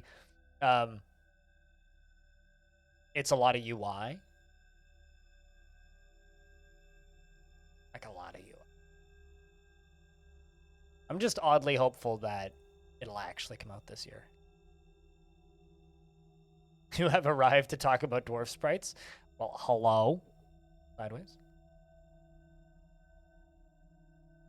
I mean, I was optimistic that it would release last year, but I'm more optimistic that it'll release this year than I was at the beginning of last year that it would release last year.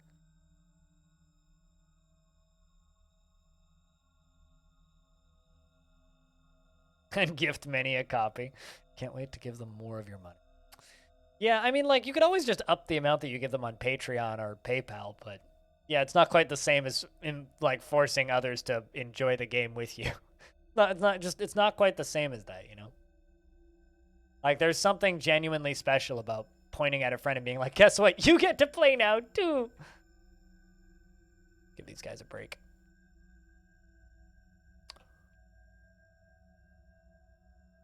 So that they can go pick up fresh clothing and equipment.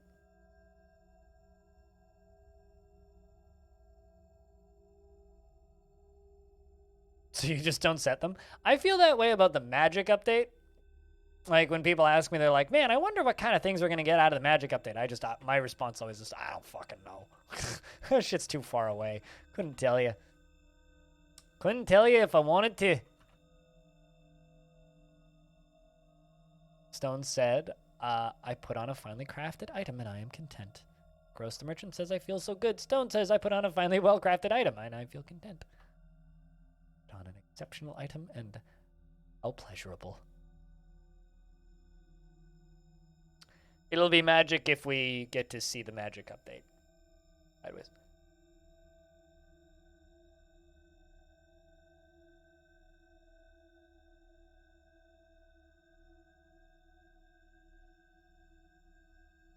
And you played next to her, and by the end of Two Towers, she watched Dwarf Fortress instead? Oh, that's awesome.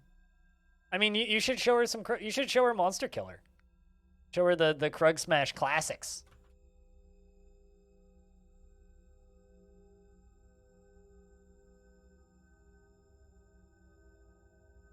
Play DF where the kitten gets it. No, not the kitten.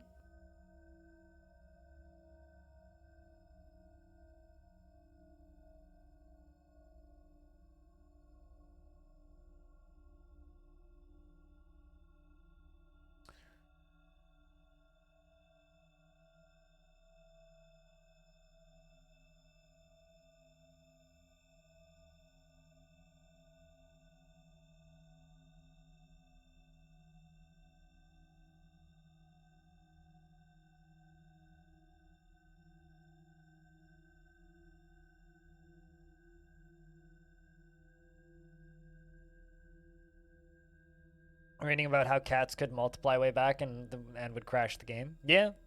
I've actually been doing something recently that I think is very interesting, which is I've listened to these before, but it's been a long time. And I've gone back and started re-listening to all of the old DF Talk episodes that Rainseeker and Tarn Adams and I'm blanking on the name of the third guy.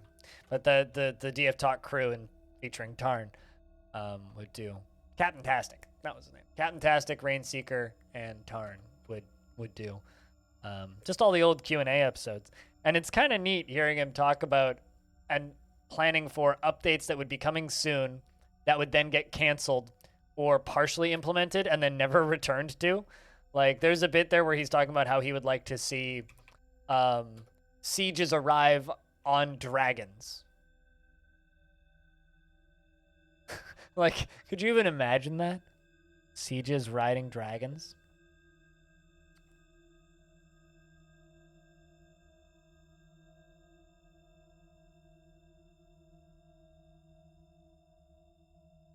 And talking about, better sieges, which is an update that's just kind of permanently been put on hold until after Steam version. It's like, podcast in 2009, they were talking about better sieges. It's been 13 years. 13 years. Let me reiterate that. 13 years. What? Siegers riding dragons? I mean, it would be cool, but your fortress would be kind of fucked.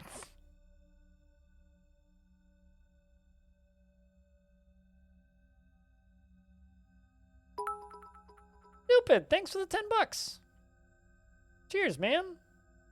Damn. How can I get a round of beers for stupid chucking $10 at me? Man.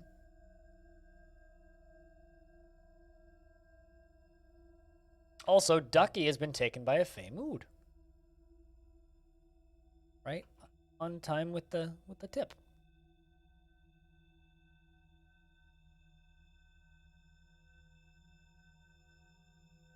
And another $5 from Stupid. Cheers, man. Taking that number 1 spot away from Rory. Or Rory. Never even knew it hit him.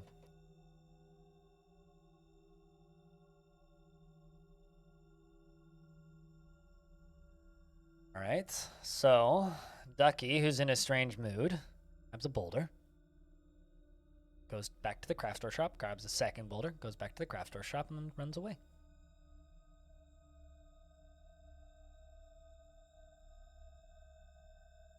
Yeah, no, totally. I mean, the problem with Dragonfire is it's the only thing in the game that can destroy drawbridges, right?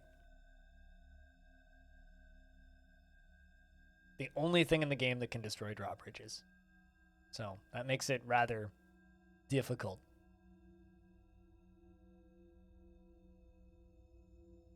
Also, come on, chat. That's $15. Can I get some more beers in the chat? Just some more beers. You can also just type in the word beer, and if you're not subscribed, the beers emoji works. HS Cheers works. The word beer in many languages also works.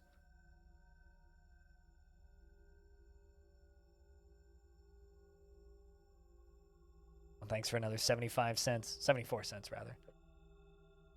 Stupid. What type of metal are you grabbing? Iron? Lead bars. Really? Okay.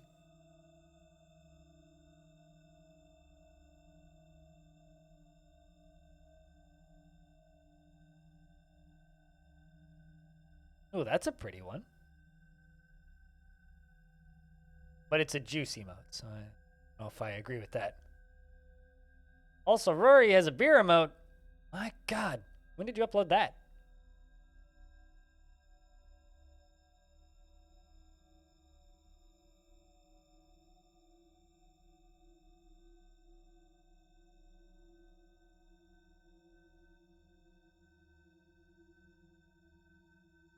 Post just that emote.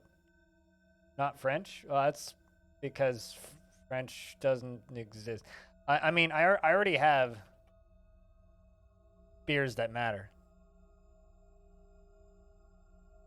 What's a tier 3 because it looks so ugly? Well, you can, like, type in what key cheers now, and it works.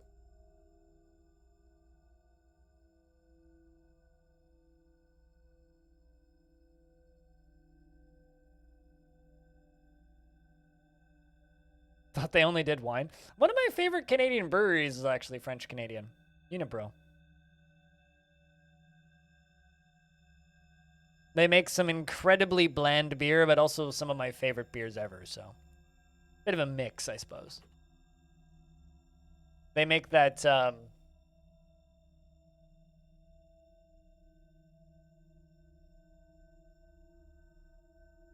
Megadeth beer that is like, blech. Took me a sec. I always want to call it a Metallica beer, but because they're basically the same thing, but.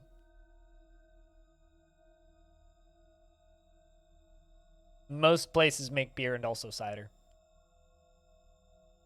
But seriously, stupid. Thanks for the $15.74, plus the other bits from earlier. Very kind, man.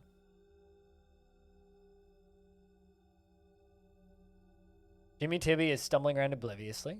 I was near to a gem window. I've been injured badly. This leaves me so shaken. I'm sorry, what?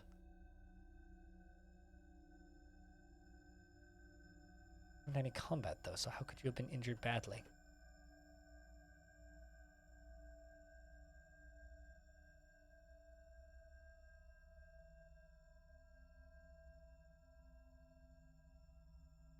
Whitcode the wrestler says, I have communed with the fuchsia. I am filled with wonder.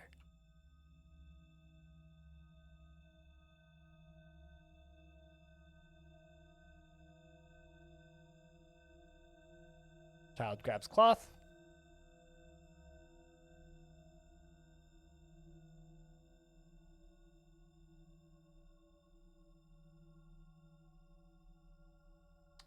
Child grabs more cloth.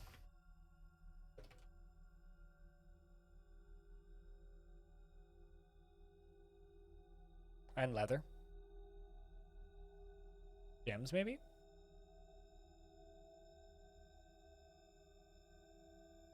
I'm gonna have to do lunch soon. Getting kinda hungry. Tummy's grumbling. Had a small breakfast, so. Wasn't super hungry when I woke up, so I kind of had like the minimum amount that I can eat for breakfast and not get in trouble with my doctor. Yeah, I saw that. I don't really play any Square Enix games. I'm really curious about what kind of NFT strategies they're thinking of. Wondering if they're just going to cram their MMO full of them and piss everybody off. Because that would be logical, especially when they're talking about metaverse bullshit. Or I'm wondering if they're just going to put that stuff in their single-player games. I don't know. I don't really play any... I'm trying to think. Well, the last Square Enix game I played was Just Cause 3? Yeah, Just Cause 3 was the last Square Enix game I played. And I played it for like 6 hours and then uninstalled it. They used all the buzzwords. Yeah, they said NFT, blockchain, decentralized, sustainable. They haven't promised to plant any trees yet, though, so they haven't quite checked all the boxes, so I don't quite have a bingo yet.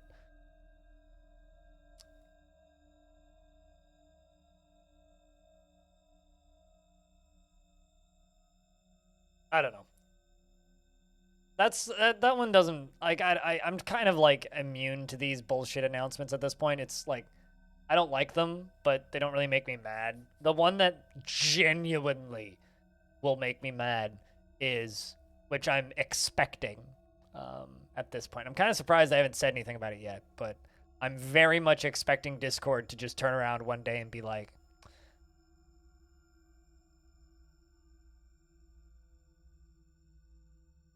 NFTs. And Discord is such a big portion of my business. Like, I don't know if I want. Metaverse is not a rebrand of MMORPGs. It's a rebrand of 3D spaces, which have existed for a really long time. You know, things like Habba Hotel and Second Life, and more recently, VR chat. You know, things that don't really have any gameplay, but are very highly customizable. Like, they've existed and they've been their own micro industry for a really long time. I mean, Second Life is a fucking juggernaut of its own industry. Like, it has multiple industries within it. Waiting to see his reaction. Like I've said many times, I like the tech behind NFTs. I think they're very interesting and potentially useful, but they are not really benefiting anybody in video games. The only person they benefit in video games are the companies that run them. What I really hope is I hope that there's what I want is I want the law to step in to a point where in order to buy NFTs and in order to buy crypto, it's the equivalent of buying stocks. So you need to be a legal adult, thus forcing those games off sale for anybody who isn't a legal adult and forcing companies to not use it. That's what I want to see happen. Because, like, if they make it the equivalent of taking part in the stock market, hopefully that would quell a lot of that. But, you know, apparently, like, Steam's been doing the equivalent of NFTs for years. It's called the Steam Marketplace. It's literally the exact same concept, but minus blockchain, air quotes, technology. So, I don't know.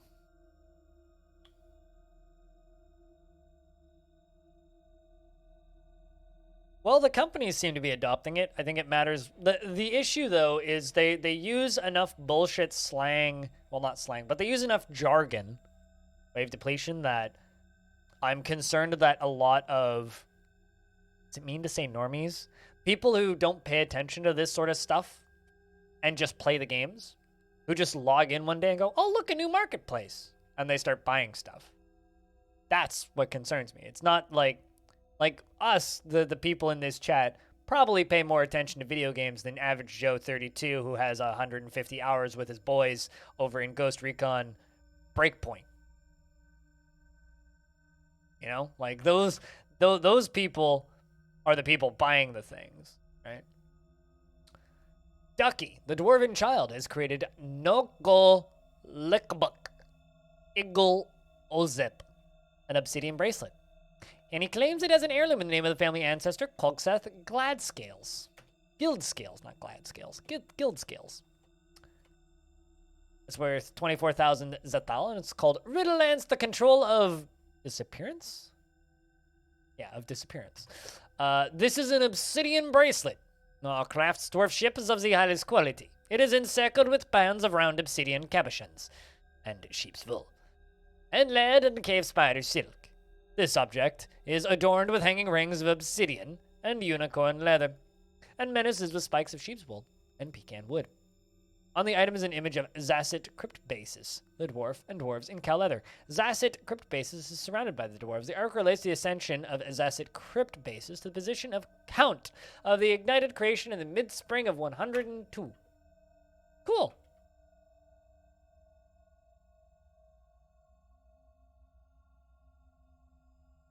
A neat little artifact. Mystery on it.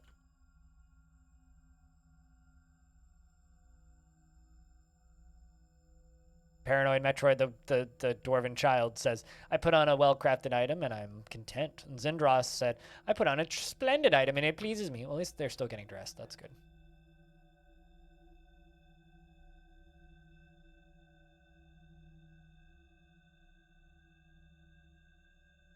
No, that's not what. Not to like just do the point wrong thing sideways, but that's not what NFTs are. NFTs are a fancy receipt, right? It's proof of purchase. That is all that it is. It is a digital proof of purchase. It is a very expensive receipt, right? So you can attach that proof of purchase to anything and prove that somebody has purchased anything on the internet. It could be a JPEG that is stored on a server. It could be and also you don't necessarily get the right to use it by purchasing it. It depends on what the seller does. The seller can either continue to sell copies of that thing, and they can opt to do that, or the seller can maintain the rights to it. So if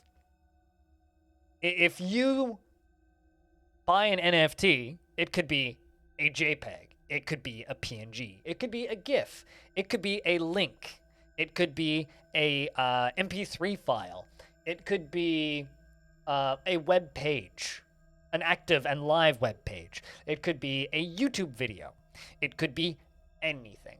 And it is the proof of purchase of that item. The NFT is the proof of purchase of that item. And then you could trade or sell that proof of purchase for that item to somebody else. It's like buying a baseball card, keeping the receipt, and then selling the receipt to somebody else. Makes no fucking sense. And just makes rich people richer. The only people that are actually making money off of NFTs are people that already have huge followings and are already making money and are now making more money. Of course, there's going to be the occasional person who gets lucky with a viral NFT drop that sells for 50 Ethereum or whatever. But the majority of people making NFTs right now are losing money on fees to actually mint and sell and trade the NFTs, because it's not cheap to trade them, and transaction costs on those things are huge. It's better on certain like blockchains, but on the popular ones, like it's expensive. So if you're spending $600 making and minting and trading your NFT, you have to sell it for like at least $650 to make a profit, and even then you might not sell it for $650. So it's like, it is a really interesting piece of tech. Like, here's an example of why it's an interesting piece of tech, Sideways. What if everybody got an NFT when you were born, and it's your birth certificate? And it's stored on a government server somewhere as part of a government blockchain that's proof of stake, so it doesn't use any power, or uses minimal power. And you have that, and you can use it to buy a flight or get into a pub. Maybe you could scan it with RFID to prove that it's you.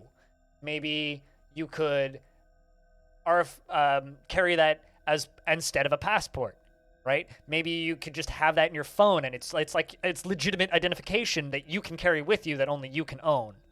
That is actually like a useful way to use an NFT. But right now they're just using it to commodify art, and that is terrifying.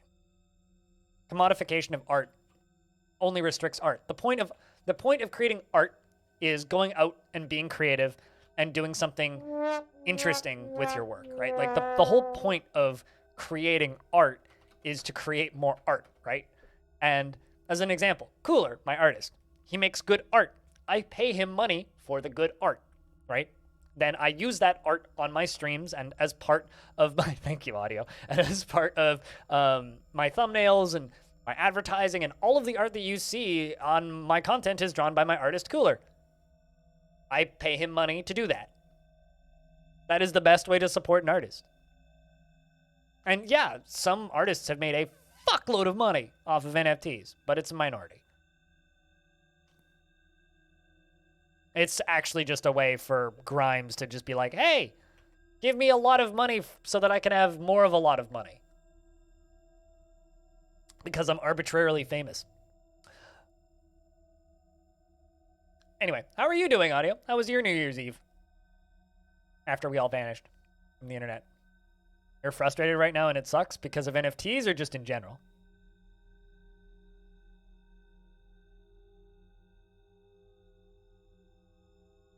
I don't think it's possible for Facebook to fizzle because of NFTs.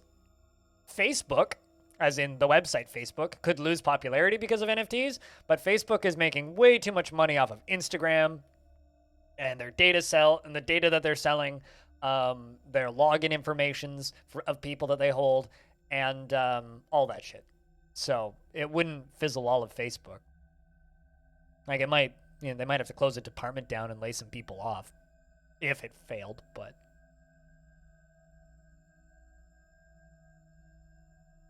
New Year's was good, and that's good. Frustrated because you're trying to replace your outlet in your house switch. Opened a can of worms that was too much for you to handle, and it was just infuriating. Half my stove stopped working yesterday, and then I realized it's because my power went out and blew the breaker. Because my power went out on the 29th, and like half my stove wasn't working. I was like, why are like two of these elements not working? And I was just like staring at them, just very perplexed yesterday, trying to cook something. Like I literally I made broth out of leftovers from holiday. So I had a bunch of turkey bones, I had some chicken bones, and some beef shoulder bones, and a bunch of like meats bones. So I made an onions and meats broth, which came out delicious. But like I literally just like put all the stuff to make the broth on the stove, turned the stove on, and walked away, and came back 20 minutes later, and it wasn't boiling. I was like, what the fuck's going on?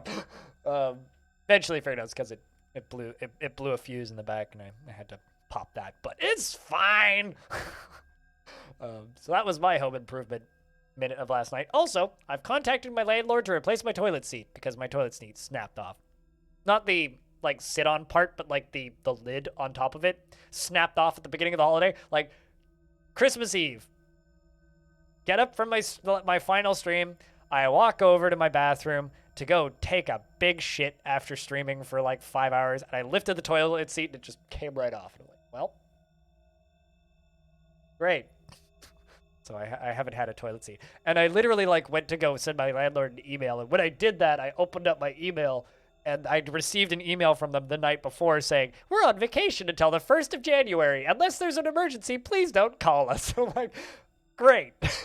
Well, this is an emergency, but it's not that bad of an emergency that, like, I give a shit. So I've just had a toilet seat sitting next to my toilet since December 24th. Yeah, which is kind of hilarious. Kind of incredible in a way. Like, I'm not even mad.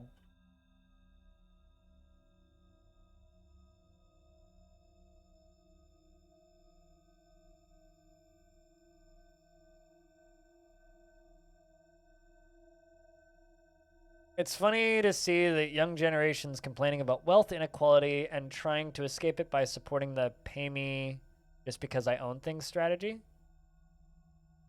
Who's adopting the pay me just because I own things strategy? People that are holding NFTs? I feel like I missed something. Because I feel like the people who are holding and buying NFTs are not complaining about wealth inequality because they're already on the top end. Was it a real shitty start? Not really. It was more just I guess I have to close the door to my bathroom now. Wasn't a huge deal. I'm not super concerned about it.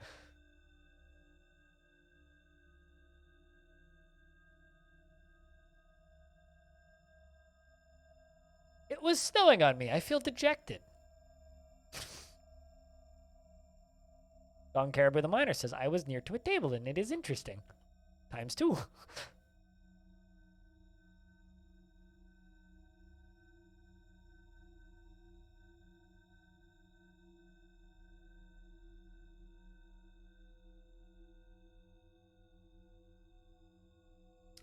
I'm gonna start making rock crafts. I gotta get those boulders out of there. Let's just make sure that nobody's... Gotta make cabinets.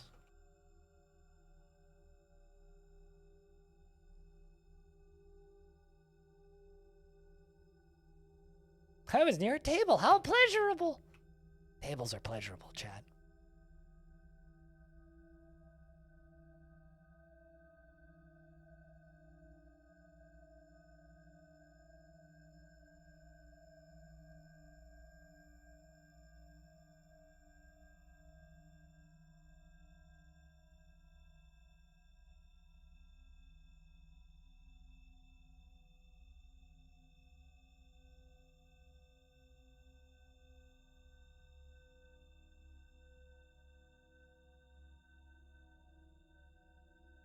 But I don't know. Wealth inequality is a excessively complicated subject.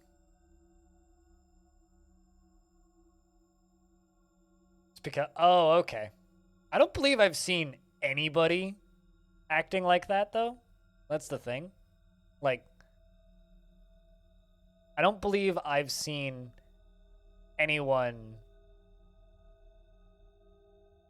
who I don't believe I've encountered, at the very least, anybody who is supporting NFTs who doesn't already own them. The only people that I've really seen supporting NFTs already own them, for whatever that's worth.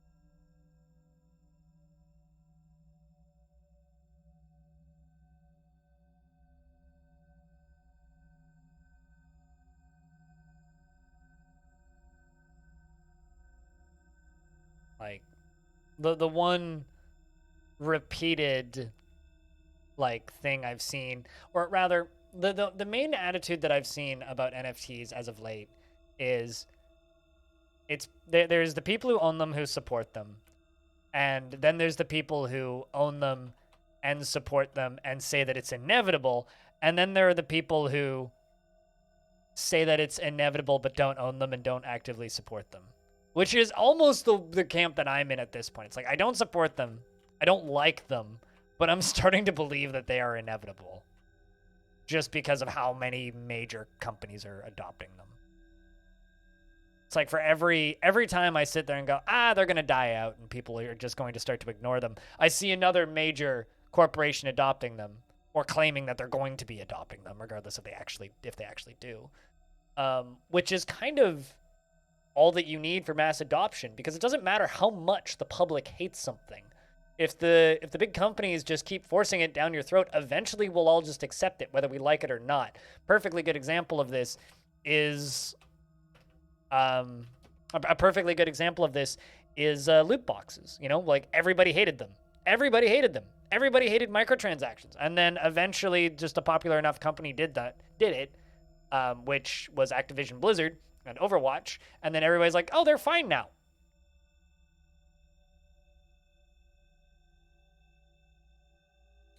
I mean, for a while there, that worked. 3D movies. I think that the big failure point for 3D movies was not movie theaters, because movie theaters were all 3D for a little while there, right? COVID's helped with that, fortunately. It's one of the good things that COVID's done. Investments are open if you want to invest your tickets. COVID helped, like, slow down the push of 3D movies in theaters because they don't want to be giving everybody glasses. But the thing that really like ended up damaging 3D movies in the long run wasn't like people not going to see them in theaters. People went to go see them in theaters because it was like the main option. But the thing that very heavily damaged them at the end was when every single company that makes TVs sold 3D TVs for a minute, and then nobody bought them. I talked to my friend. I feel fond. I like that. You suppose you haven't taken real count on that? You've heard a few positive sentiments from the Gen Z crowd. You know, I'm just going to throw this out there. Generation age gaps do not fucking matter. Like, really? It doesn't matter. It doesn't matter. Especially, like, when you're talking about the difference between, like, millennials and Gen Z and all that shit. It's like, there's kind of two crowds that matter, right? And that's people that were born before 1980 and people that were born after 1980. Those are the two crowds that matter. There's the little subcategories beyond that don't matter so much. They really, really don't. And even then, it's just like, it's segregating the population for no reason. Like, I've encountered asinine fuckwits from every age category, and I've encountered intelligent, smart, rational people from every age category. It really doesn't matter in the grand scheme of things. Also, I just remembered something that I need to fix. I got a lot of animals that I gotta... Apparently we caught a bunch of gray langurs. I'm not actually sure when that happened, but... People are people. This is true. This is absolutely true.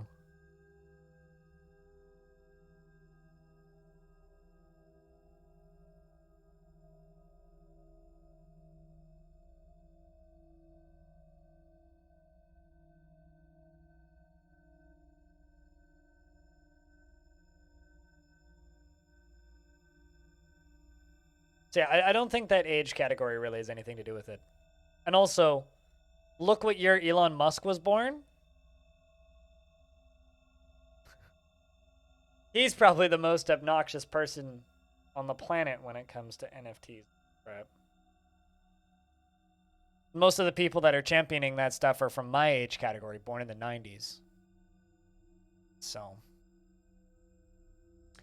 this is actually like the thing that me and my dad vehemently disagree on, which is, excuse me, I believe that like the internet is, I need to clear my throat.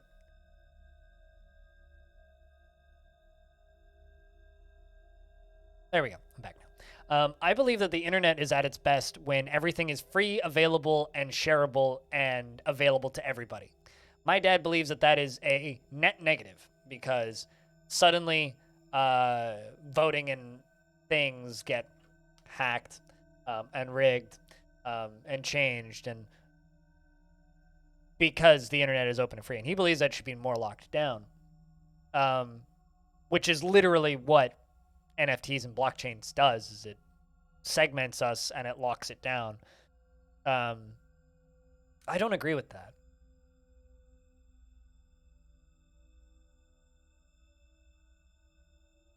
No. He turned on NFT things not due to environmental effects, but because he couldn't own all of it. And he realized that he wasn't becoming the richest person in it and he can't control it with Twitter. Elon Musk is a control freak sociopath who believes that if he can control the entire market, it's worth controlling.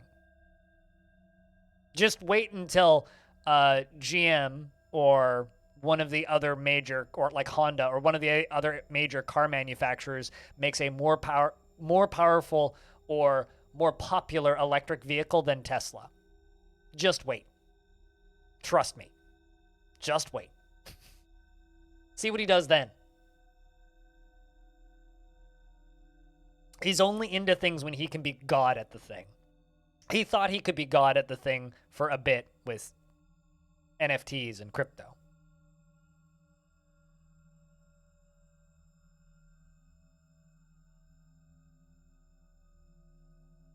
In terms of copyright, doesn't matter.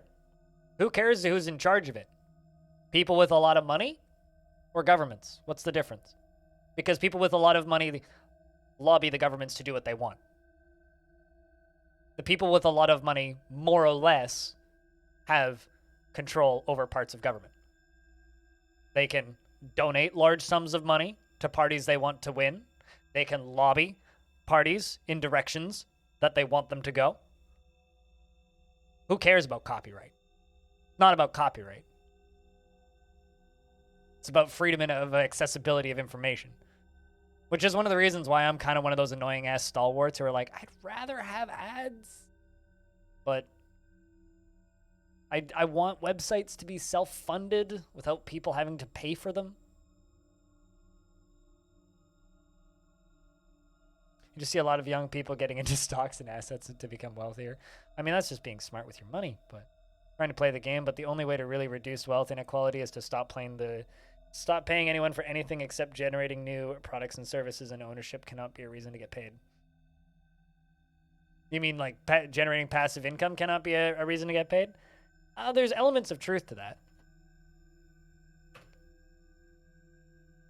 There's a lot of hypocrites in the world.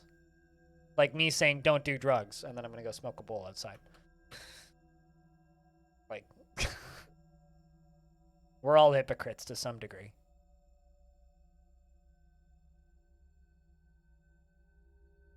Also, it depends on the NFT, Letharticus.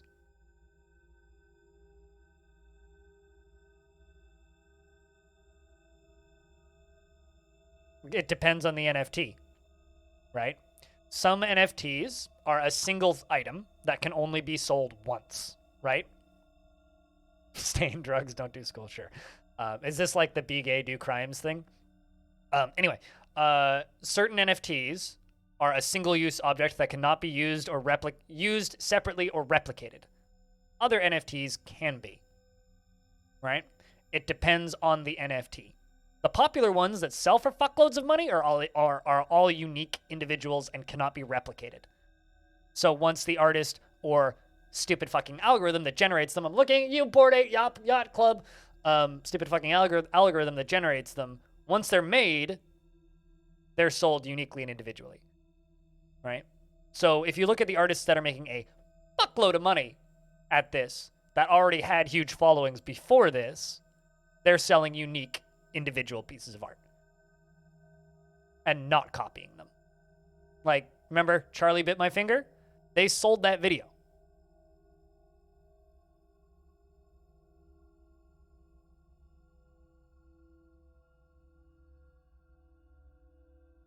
Technically, there is in regards to selling them. If you cash out of them, it's the equivalent of cashing out any capital gains tax. So if you cash out and sell it for money, then you have to pay tax on it. But what does that have to do with anything? I guess like the part that I'm missing here is I'm not sure how this factors in, because all it is doing is it's suffocating freedom of information on the internet. It's restricting use of items and objects. Like, art aside, it doesn't matter if it's art. That's not what concerns me. People can sell art as NFTs if they really want to. I think it's stupid. You wanted to sell the same art on Etsy or something? If you sell a physical item, that's different. Right? Like, think about it this way. If I'm looking around my desk as if I have something I could use as a physical example, and I don't. If I sell you this battery, right? If I sell you this battery, you have a battery, and I can make more of this battery to sell to other people, right? If I sell you a copy of an image, you have the copy of the image, and I could number it and sell 500, say, right? So that they have inherent value and inherent arbitrary scarcity. But the scarcer I make it, the more valuable it becomes. So they're incentivized to make them limited, rare, and hard to get. So you're incentivized to not do that. Like, you could do that. Like, if me as an artist, like, say I drew a picture of a happy face and I wanted to sell it as an NFT and also sell it as a picture on a t-shirt because I own the copyright to that image. I could do that, but the NFT wouldn't sell for shit because I'm making that image available, right? If I sell it as a unique individual thing and then make a slightly different smiley face and sell that, and then make a slightly different smiley face and then sell that, and then make a slightly different smiley face and sell that as unique, one-of-a-kind individuals, their inherent value goes up. That's all it is it's promoting artificial scarcity, which is fucked up. It would be like that one time the Wu-Tang Clan sold one copy of an album, and that fuckwit, like, medical mogul that nobody likes, who's in prison now, I think, bought it and didn't release it to the public. That is automatically significantly more valuable than making an album, selling only one copy of a limited edition, and then also allowing you to sell it, or allowing you to buy it on iTunes or listen to it on Spotify or whatever, right? It promotes artificial scarcity. Like, the whole fucking thing promotes artificial scarcity. I mean, that's literally what the Bored Ape Yacht Club and CryptoPunks are. Like, go look up Bored Ape Yacht Club, Sideways, or CryptoPunks. They're literally procedurally generated icons. That's all that they are. They are just like a bunch of different pieces just crammed together and sold with a number on it. Maximize the artificial scarcity and maximize the asinine response that the people who own them have and make maximum money. And now they're selling those fucking images for $300,000 a piece. Like, who's actually benefiting from that existing? It's like, ooh, what kind of game? I'm actually cute. I'm actually curious. Yeah, I don't like Twitter these days. Every year I like Twitter a little bit less, and I've had to unfollow from so many different artists that I used to follow because I loved seeing their pop-ups, and I would occasionally commission things.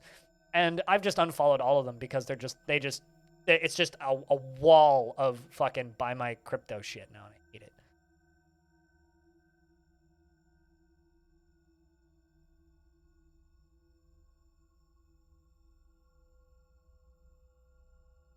But like here's also like the if anybody's wondering what I'm doing, I'm demolishing these roadways because they're largely made out of iron, and I actually kind of want the iron now. And I'm gonna replace them with kimberlite. One of the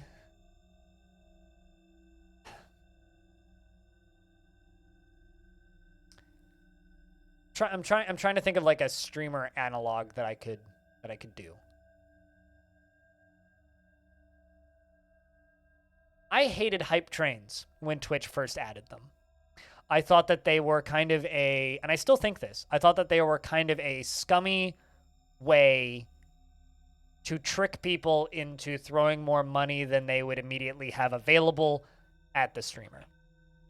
And I still kind of feel that way. But just purely due to peer pressure from the rest of the community and Twitch as a whole and other people and people who watch me, I eventually turned them on because it was leaving money on the table. I think if you're an artist right now that has a following of any kind and people that like to buy and support your art, you're almost silly to not get into NFTs. Especially like, let's just throw out numbers here that are all made up. It's like, if you have 20,000 followers on Twitter, right? And there are 5 people who follow you that are way into NFTs that will buy your shit for hundreds of dollars or thousands of dollars. You should get into it to get that money because you're silly not to.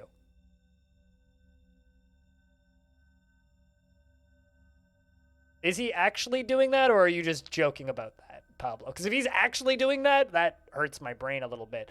But, like, theoretically, he could. He could. He could. Like, I've joked many times about, like, what if I were to mint an NFT of the Longdeath save file? I could do that. I'm not going to because I'll put it up on DF database, but I could. I could. Why would I? That's ridiculous. But I could.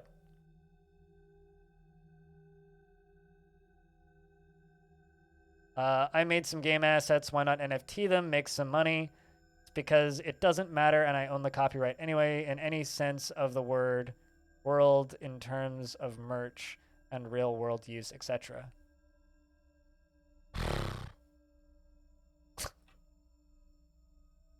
I had a discussion on a Discord server that I'm a part of with a friend of mine's partner about NFTs. And he was saying that he believes that NFTs are a better form of DRM. And I am still of the very strict opinion that there is no such thing as good DRM and never will be such a thing as good DRM, and we should still be fighting DRM. And all I really see, especially when it comes to games and a lot of art, NFTs are just late-stage capitalism DRM. That's really all it is.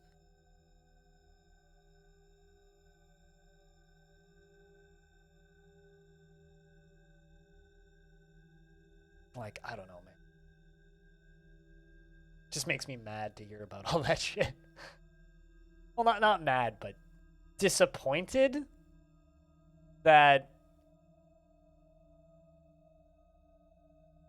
even on the internet, capitalism is winning. And fame equals money is winning. And rich are getting richer. And, like, I don't know.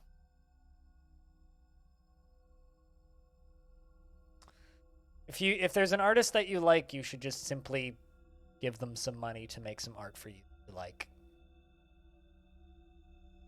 I wish to reject economy. Let's become crab. I mean, crabs have rights in the UK now. Crabs and lobsters have rights in the UK. They are considered intelligent enough to have rights.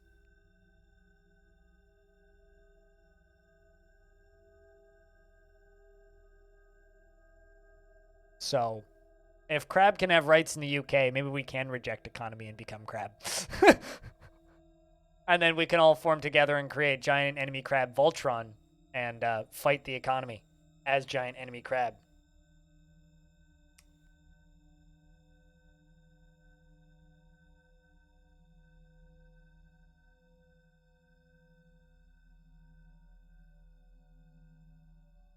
Just deconstructing shit. Oh, I need to make another cabinet.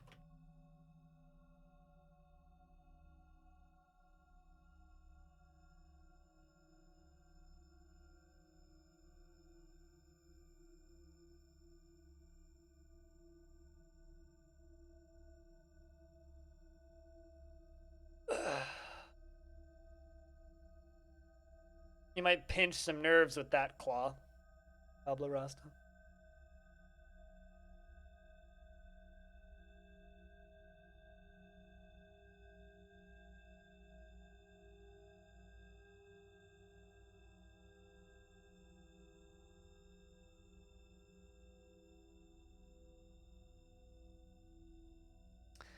But I don't know. I just, as somebody who works in a online business where theoretically I could make a clip of a stream and mint it as an NFT, where theoretically I could take things that happen in my Dwarf Fortress worlds and mint them as an NFT. There's a lot of things that I could make a video and mint it as an NFT.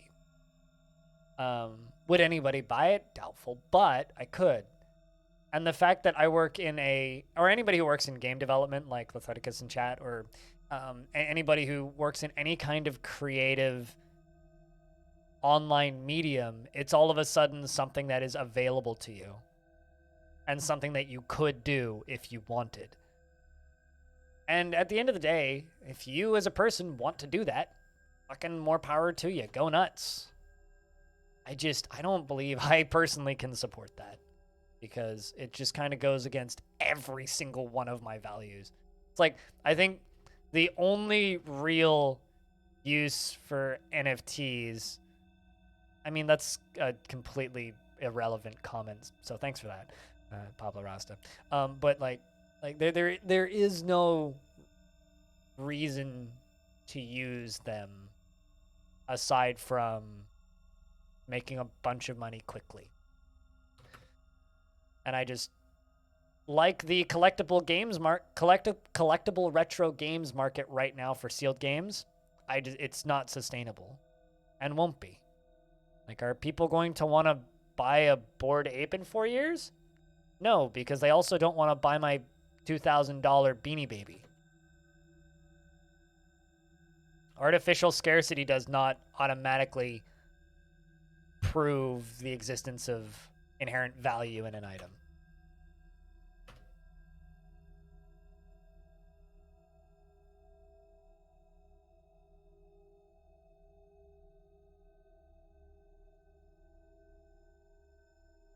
I mean, actually, to me, what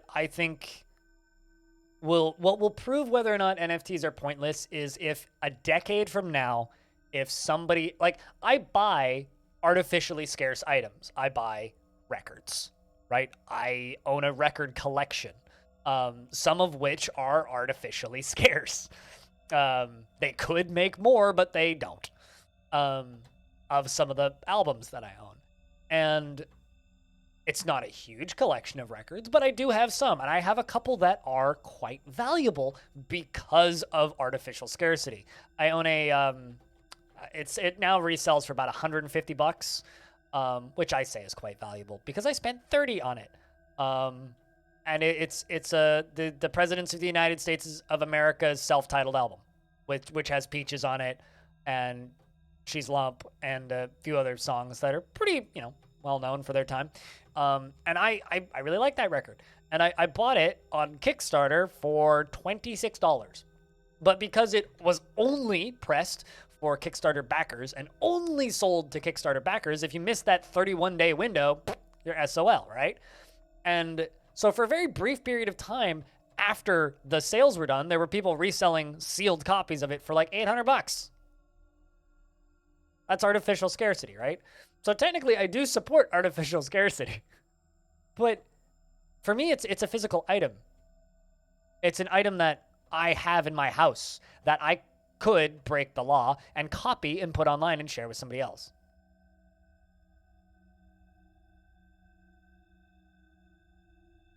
Exactly. Like, we can't even, you're completely correct. We can't even, like, agree on Unicode. Basically, the only people that are agreeing on NFTs are a very specific portion of the United States. That's really it. And it's a very specific portion of the United States and the Western world that has a fuckload of money. And they are influencing other small portions of the world in the tech industry to adopt these things. That's all it really is. It's Silicon Valley that is officially run out of ideas. Can't find my rose gold, so I will just let them deconstruct it. Yeah, we can't even decide whether or not metric or the imperial system is better. How the heck are we going to decide this? Like, there are elements of cryptocurrency that I think is very interesting. There are elements of blockchain chain technology that I really think are interesting. Like, fuck, I was mining Litecoin back in 2013. I wish I kept doing that.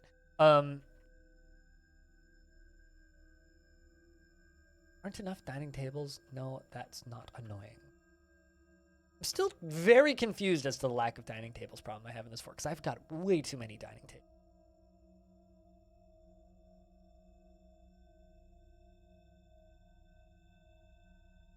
You know, I'm going to start using that Unicode one, because that is really good. I hadn't even thought about that. But not even that, like, when you look at cryptocurrency betting, right? Like, and when I say betting, I don't mean, like, betting on a sports game or something. Ooh, we got a brand new baby girl in the fortress. Does anybody want to be a brand new baby girl? Zetsuki the merchant just gave birth to Kumil. Anybody want to be this brand new baby girl? If anybody's just listening, just throw your hand up if you don't currently have a dwarf alive in the fort. Or if you don't think you do, and I can check.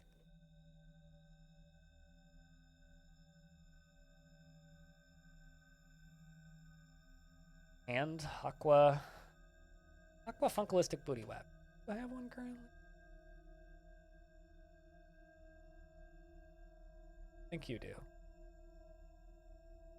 How many of you had Aqua? Can you remember? You don't currently know. I think I'm actually going to give one to Letharticus, because I don't believe you've had one before. The Squoid died of old age at the ripe old age of like 160 something, Darren, which is kind of crazy. Yeah, I think I'm going to give one to Letharticus just because it hasn't had one. If that is okay with you guys, chat.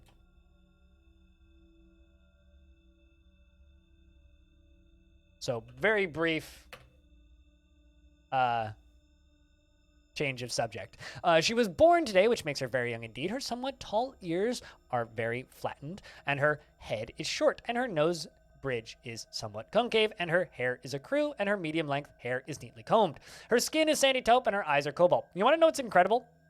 Is once Dwarf Fortress has like the sprite generator completely functioning for different looks of dwarves and different characters in the world, you could probably NFT almost any of them. Make your own tile set, and then you've got yourself a perfect NFT generator. You can even generate the mental state and the moods and all that, and you can put that in as well. I don't know what that 10 seconds of stuttering was. She personally sees sacrifice as wasteful and foolish, and doesn't care if others take the time to master skills. She dreams of creating a masterwork someday. She is a pessimist and tends to be swayed by the emotions of others, and she can handle stress. She is a somewhat quarrelsome, and she is bothered by this, and she values friendship, and she can sometimes act without deliberation, and she sometimes acts with little determination and confidence. She does not often feel lustful, and she is not particularly interested in what others think of her. She always stutters when she's nervous. I guess that was just me, her having an effect on me. And she needs alcohol to get through the working day. She likes gabbro, bismuth bronze, yellow diamond, cacao wood, clear glass, and kangaroo tooth, and hatch covers and cats for their aloofness. And the blade of... wait, what?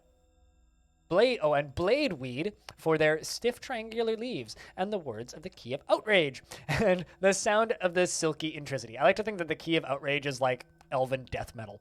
And when possible, she prefers to consume sunshine, and she absolutely hates maggots. You prefer to consume the most expensive and rarest beverage in Dwarf Fortress.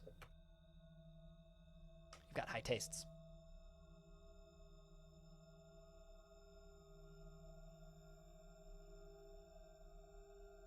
But yeah, I mean, like, what I mentioned, like, altcoin betting, right? Like, what's going to be the replacement for Ethereum, and will there ever be a replacement for Bitcoin? Is currently just like this huge fucking, not debate, but like, people are just investing in what they think is a good replacement. And just like giving ridiculous amounts of power to random fucking startups. And it's like, I even do that to an extent. Like, I own some Cardano, which is a Ethereum alternative, which is much better on processing power, because it doesn't have any, than Ethereum. Which is literally me betting on a potential hypothetical decentralized currency option.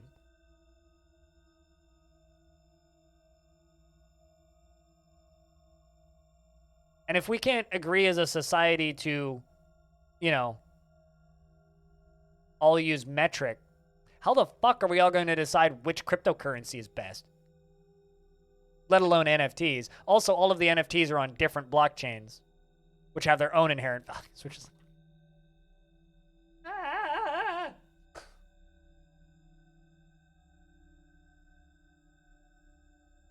They ever find taste? That or they're spoiled, rotten little brat. One of the two. I have a feeling it's probably the second, but it's hard to say.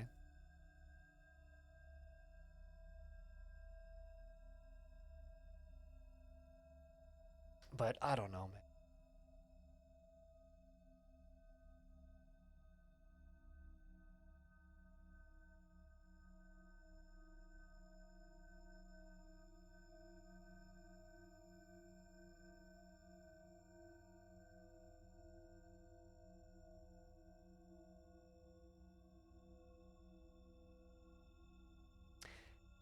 This is a wonderful little post of DF lore. A kobold came into this person's fort and met with the subject, made intimidating remarks in order to elicit information. The subject naively complied. The subject revealed Esther Terrabulbs is in fact an assumed identity, and the subject's true name is Itur Standardash. And the subject revealed that in the early winter of 500, the subject plotted to infiltrate the jailers of fools in order to steal treasures and prepare a coup under the influence of an unidentified creature. And fucking tastic.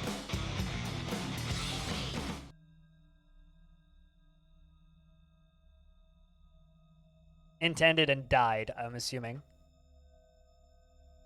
Tredge, thank you very much for the 51st month. Welcome back. Hell yeah. Such an open floor plan. This is more or less the, what's it called? Like the courtyard area. But yes, it's an open floor plan. I don't really like tight, busy forts. They kind of bother me.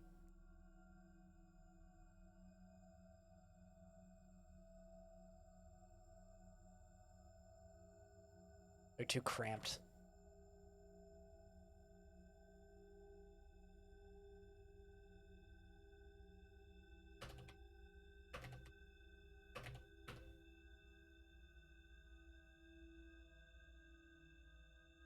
But I hope that you've been well, Tredge.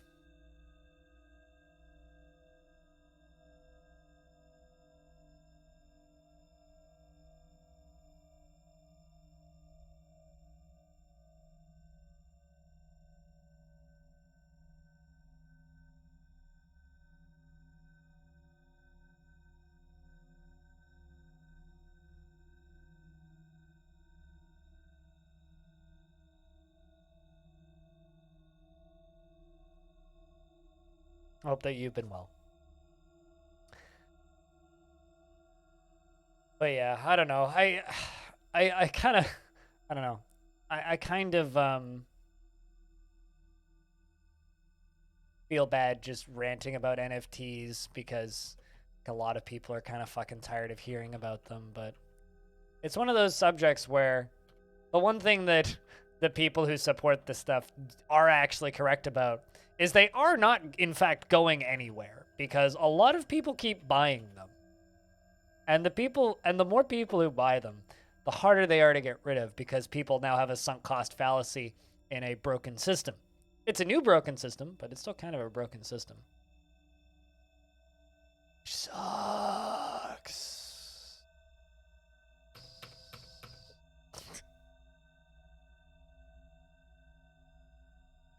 You know?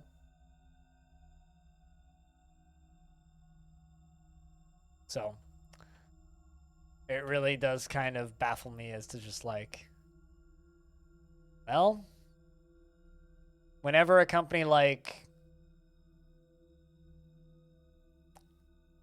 Also, I think this is it. We're now on the 1st of spring. Whenever a company like Square Enix turns around and says, we support NFTs. Personally? Yes, actually. Whenever somebody turns around and says, I also looked into making them once out of curiosity. Articus. Just because I was curious about how much it would cost.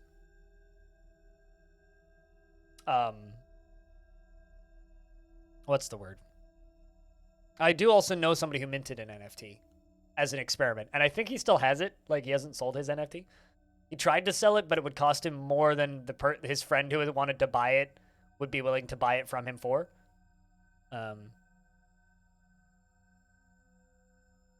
Reminds you of your local medical system. I'm sorry, Sideways. Oh.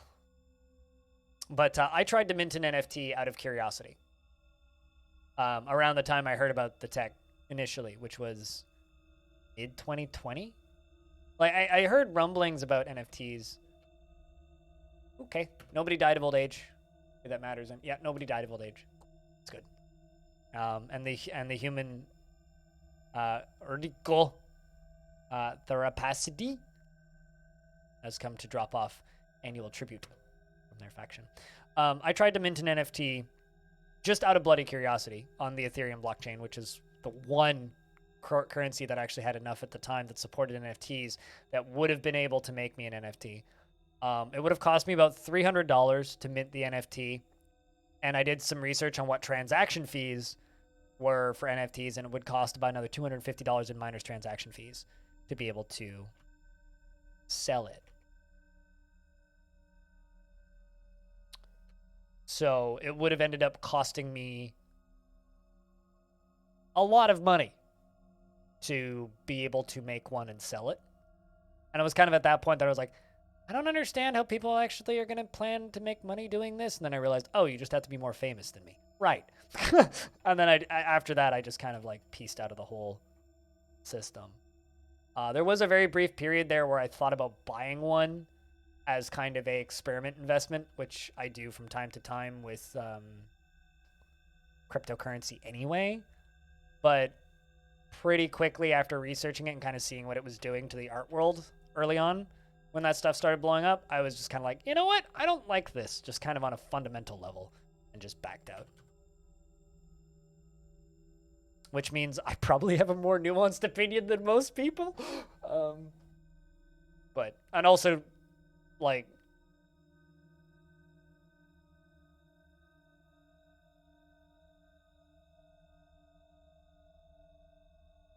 how do I word this? If let's just say you're a person in chat right now, and you bought an NFT, and you've made a lot of money off of it, good for you. Like, that's fine. It's not your fault. It's the system as a whole's fault.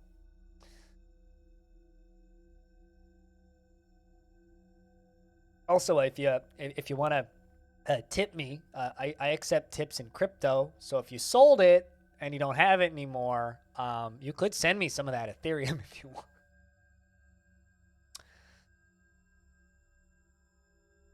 A while back, why did I read that as a whales back? A while back when Steam first added trading cards, you did some back and forth trading with them and made some nice dollars back then before they fell into pennies. Yeah, I mean, I've like occasionally gone, because I have like hundreds and hundreds of trading cards on Steam. And I went in and like looked to see if I had any valuable ones over my vacation. And I have a couple that are worth like 30 cents. But like, NFTs NFTs are going to do the exact same thing sideways.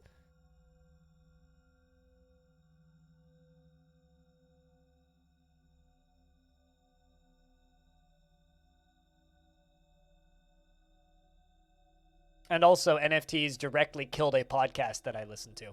Maybe I don't know if it permanently killed it, but it definitely like put them on hiatus for a couple of months. I listened to George Weidman's podcast, Super Bunny Hop, on YouTube, and he has a podcast called Dad and Sons, which they did up until December, and or not December, end of October, 2021, and the podcast quite literally just like stops putting out episodes after that episode because one of the hosts, Matt Visual, bought a Bored Ape for like 6 Ethereum or something and then sold it for like way more than that. And made a fuckload of money and was basically just advocating for NFTs on the podcast. And it caused such a kerfuffle in the comments and the now defunct dislike bar on the YouTube channel, and directed so much harassment at the one host that they basically like put the show on hiatus, even though the 2 other people on that podcast were arguing against NFTs and trying to be like devil's advocate. NFTs killed a podcast I like, so fuck NFTs. I miss that podcast. I hope they come back. Those guys are fun to listen to.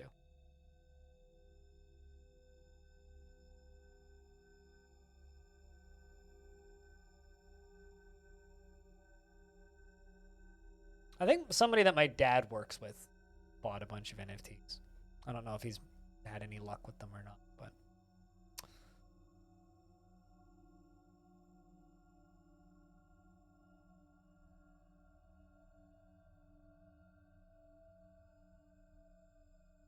I don't know. It's a weird subject that makes a lot of people uneasy.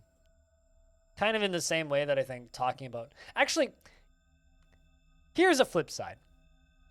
One thing that I've noticed about cryptocurrency and NFTs is it is, from what I can tell, at least on the internet, part of the destigmatization of talking about one's own wealth and finances in a public space, because all of the trading information for that stuff is very public, right? And I would actually say that it's kind of a good thing that people are being more open about finances, at least in the West. I know that there are certain places in the world, certain countries in like Northern Europe, especially, and like Scandinavia, where it's not a taboo subject, but at least like amongst my own family, it's an extremely taboo subject, and in a lot of in a lot of industries, it's a very taboo subject, and it often leads to inequalities in pay and stuff along those lines. The one real nice thing that I've seen out of a lot of this stuff is a lot more people are being honest, or not honest, but open about how much they make, which I think is a net positive for everybody involved. So that is one kind of positive of this whole shit bucket, I guess.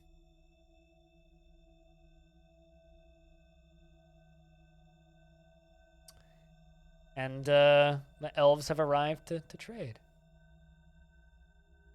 Still making tons and tons and tons and tons and tons of rock crafts. Food's ready? Ooh, hope it's good.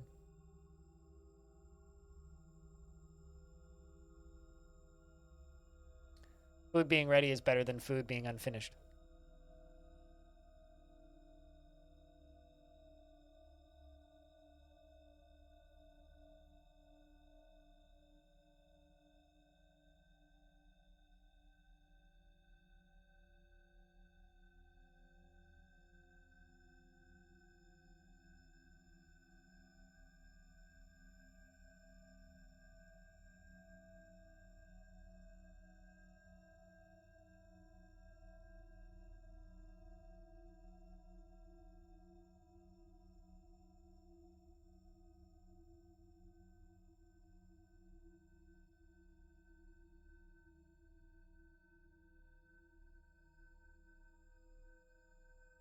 But I don't know. The thing that's made me saddest about all of this crap is reading about what Will Wright is doing with NFTs and what Peter Molyneux is doing with NFTs. I guess with Peter Molyneux, you can kind of look at it and be like, it's to be expected. Peter Molyneux is going to jump on something silly like this, but Will Wright, really? Why? Used to love your work, man. Why you gotta hurt me like this? You know what I mean, chat?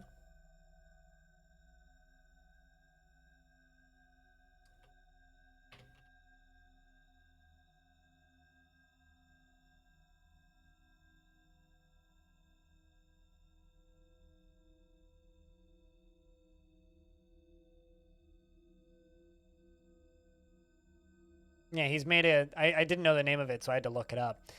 Will Wright, designer of The Sims and SimCity, has revealed a new NFT-driven game called Proxy. The game will let users create and sell NFT items and use those items to develop in-game memories. Also, this is just a really good headline from Rock Paper Shotgun on the subject. Oh Lord, Will Wright's new game is built on NFTs. Proxy is about making 3D scenes and memories and trading NFTs. Make 3D diagrams in my new video game. So, you can read that article if you like. Not that new, though. I think this is back in September. It's like, Will Wright, we loved you, though. You did so much good. And now you're doing whatever the heck it is you're doing now.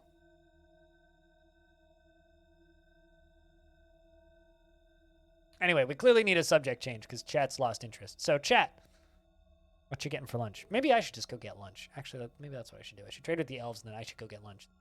Station reset then. Change to a new subject that's hopefully a little bit nicer. You know? Hopefully.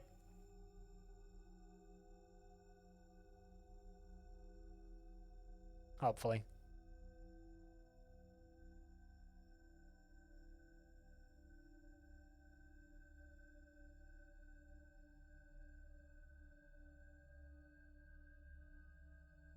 I'm literally planting seeds in a garden in Cookie Clicker right now. Don't mind me. Just doing my thing.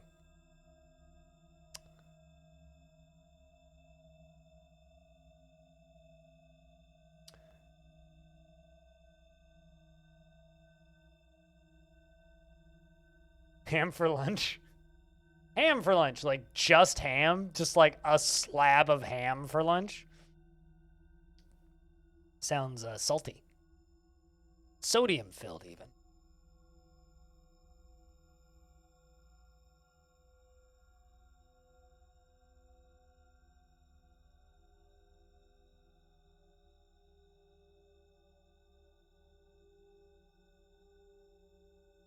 Then pretty much just like slam, piece of toast, ham on rice, ham in your pasta sauce, ham in... Actually, here's something you should do. You should make a stew. Because I'm sure you've got other leftovers, right?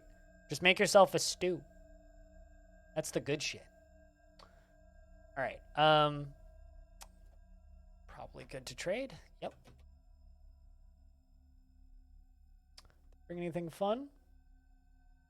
Chipmunk, a rabbit, pond turtle, and a donkey.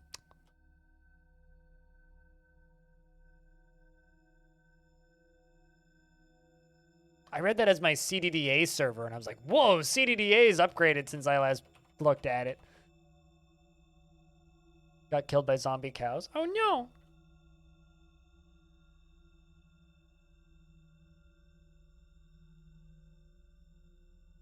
That's unfortunate. We're up to early spring.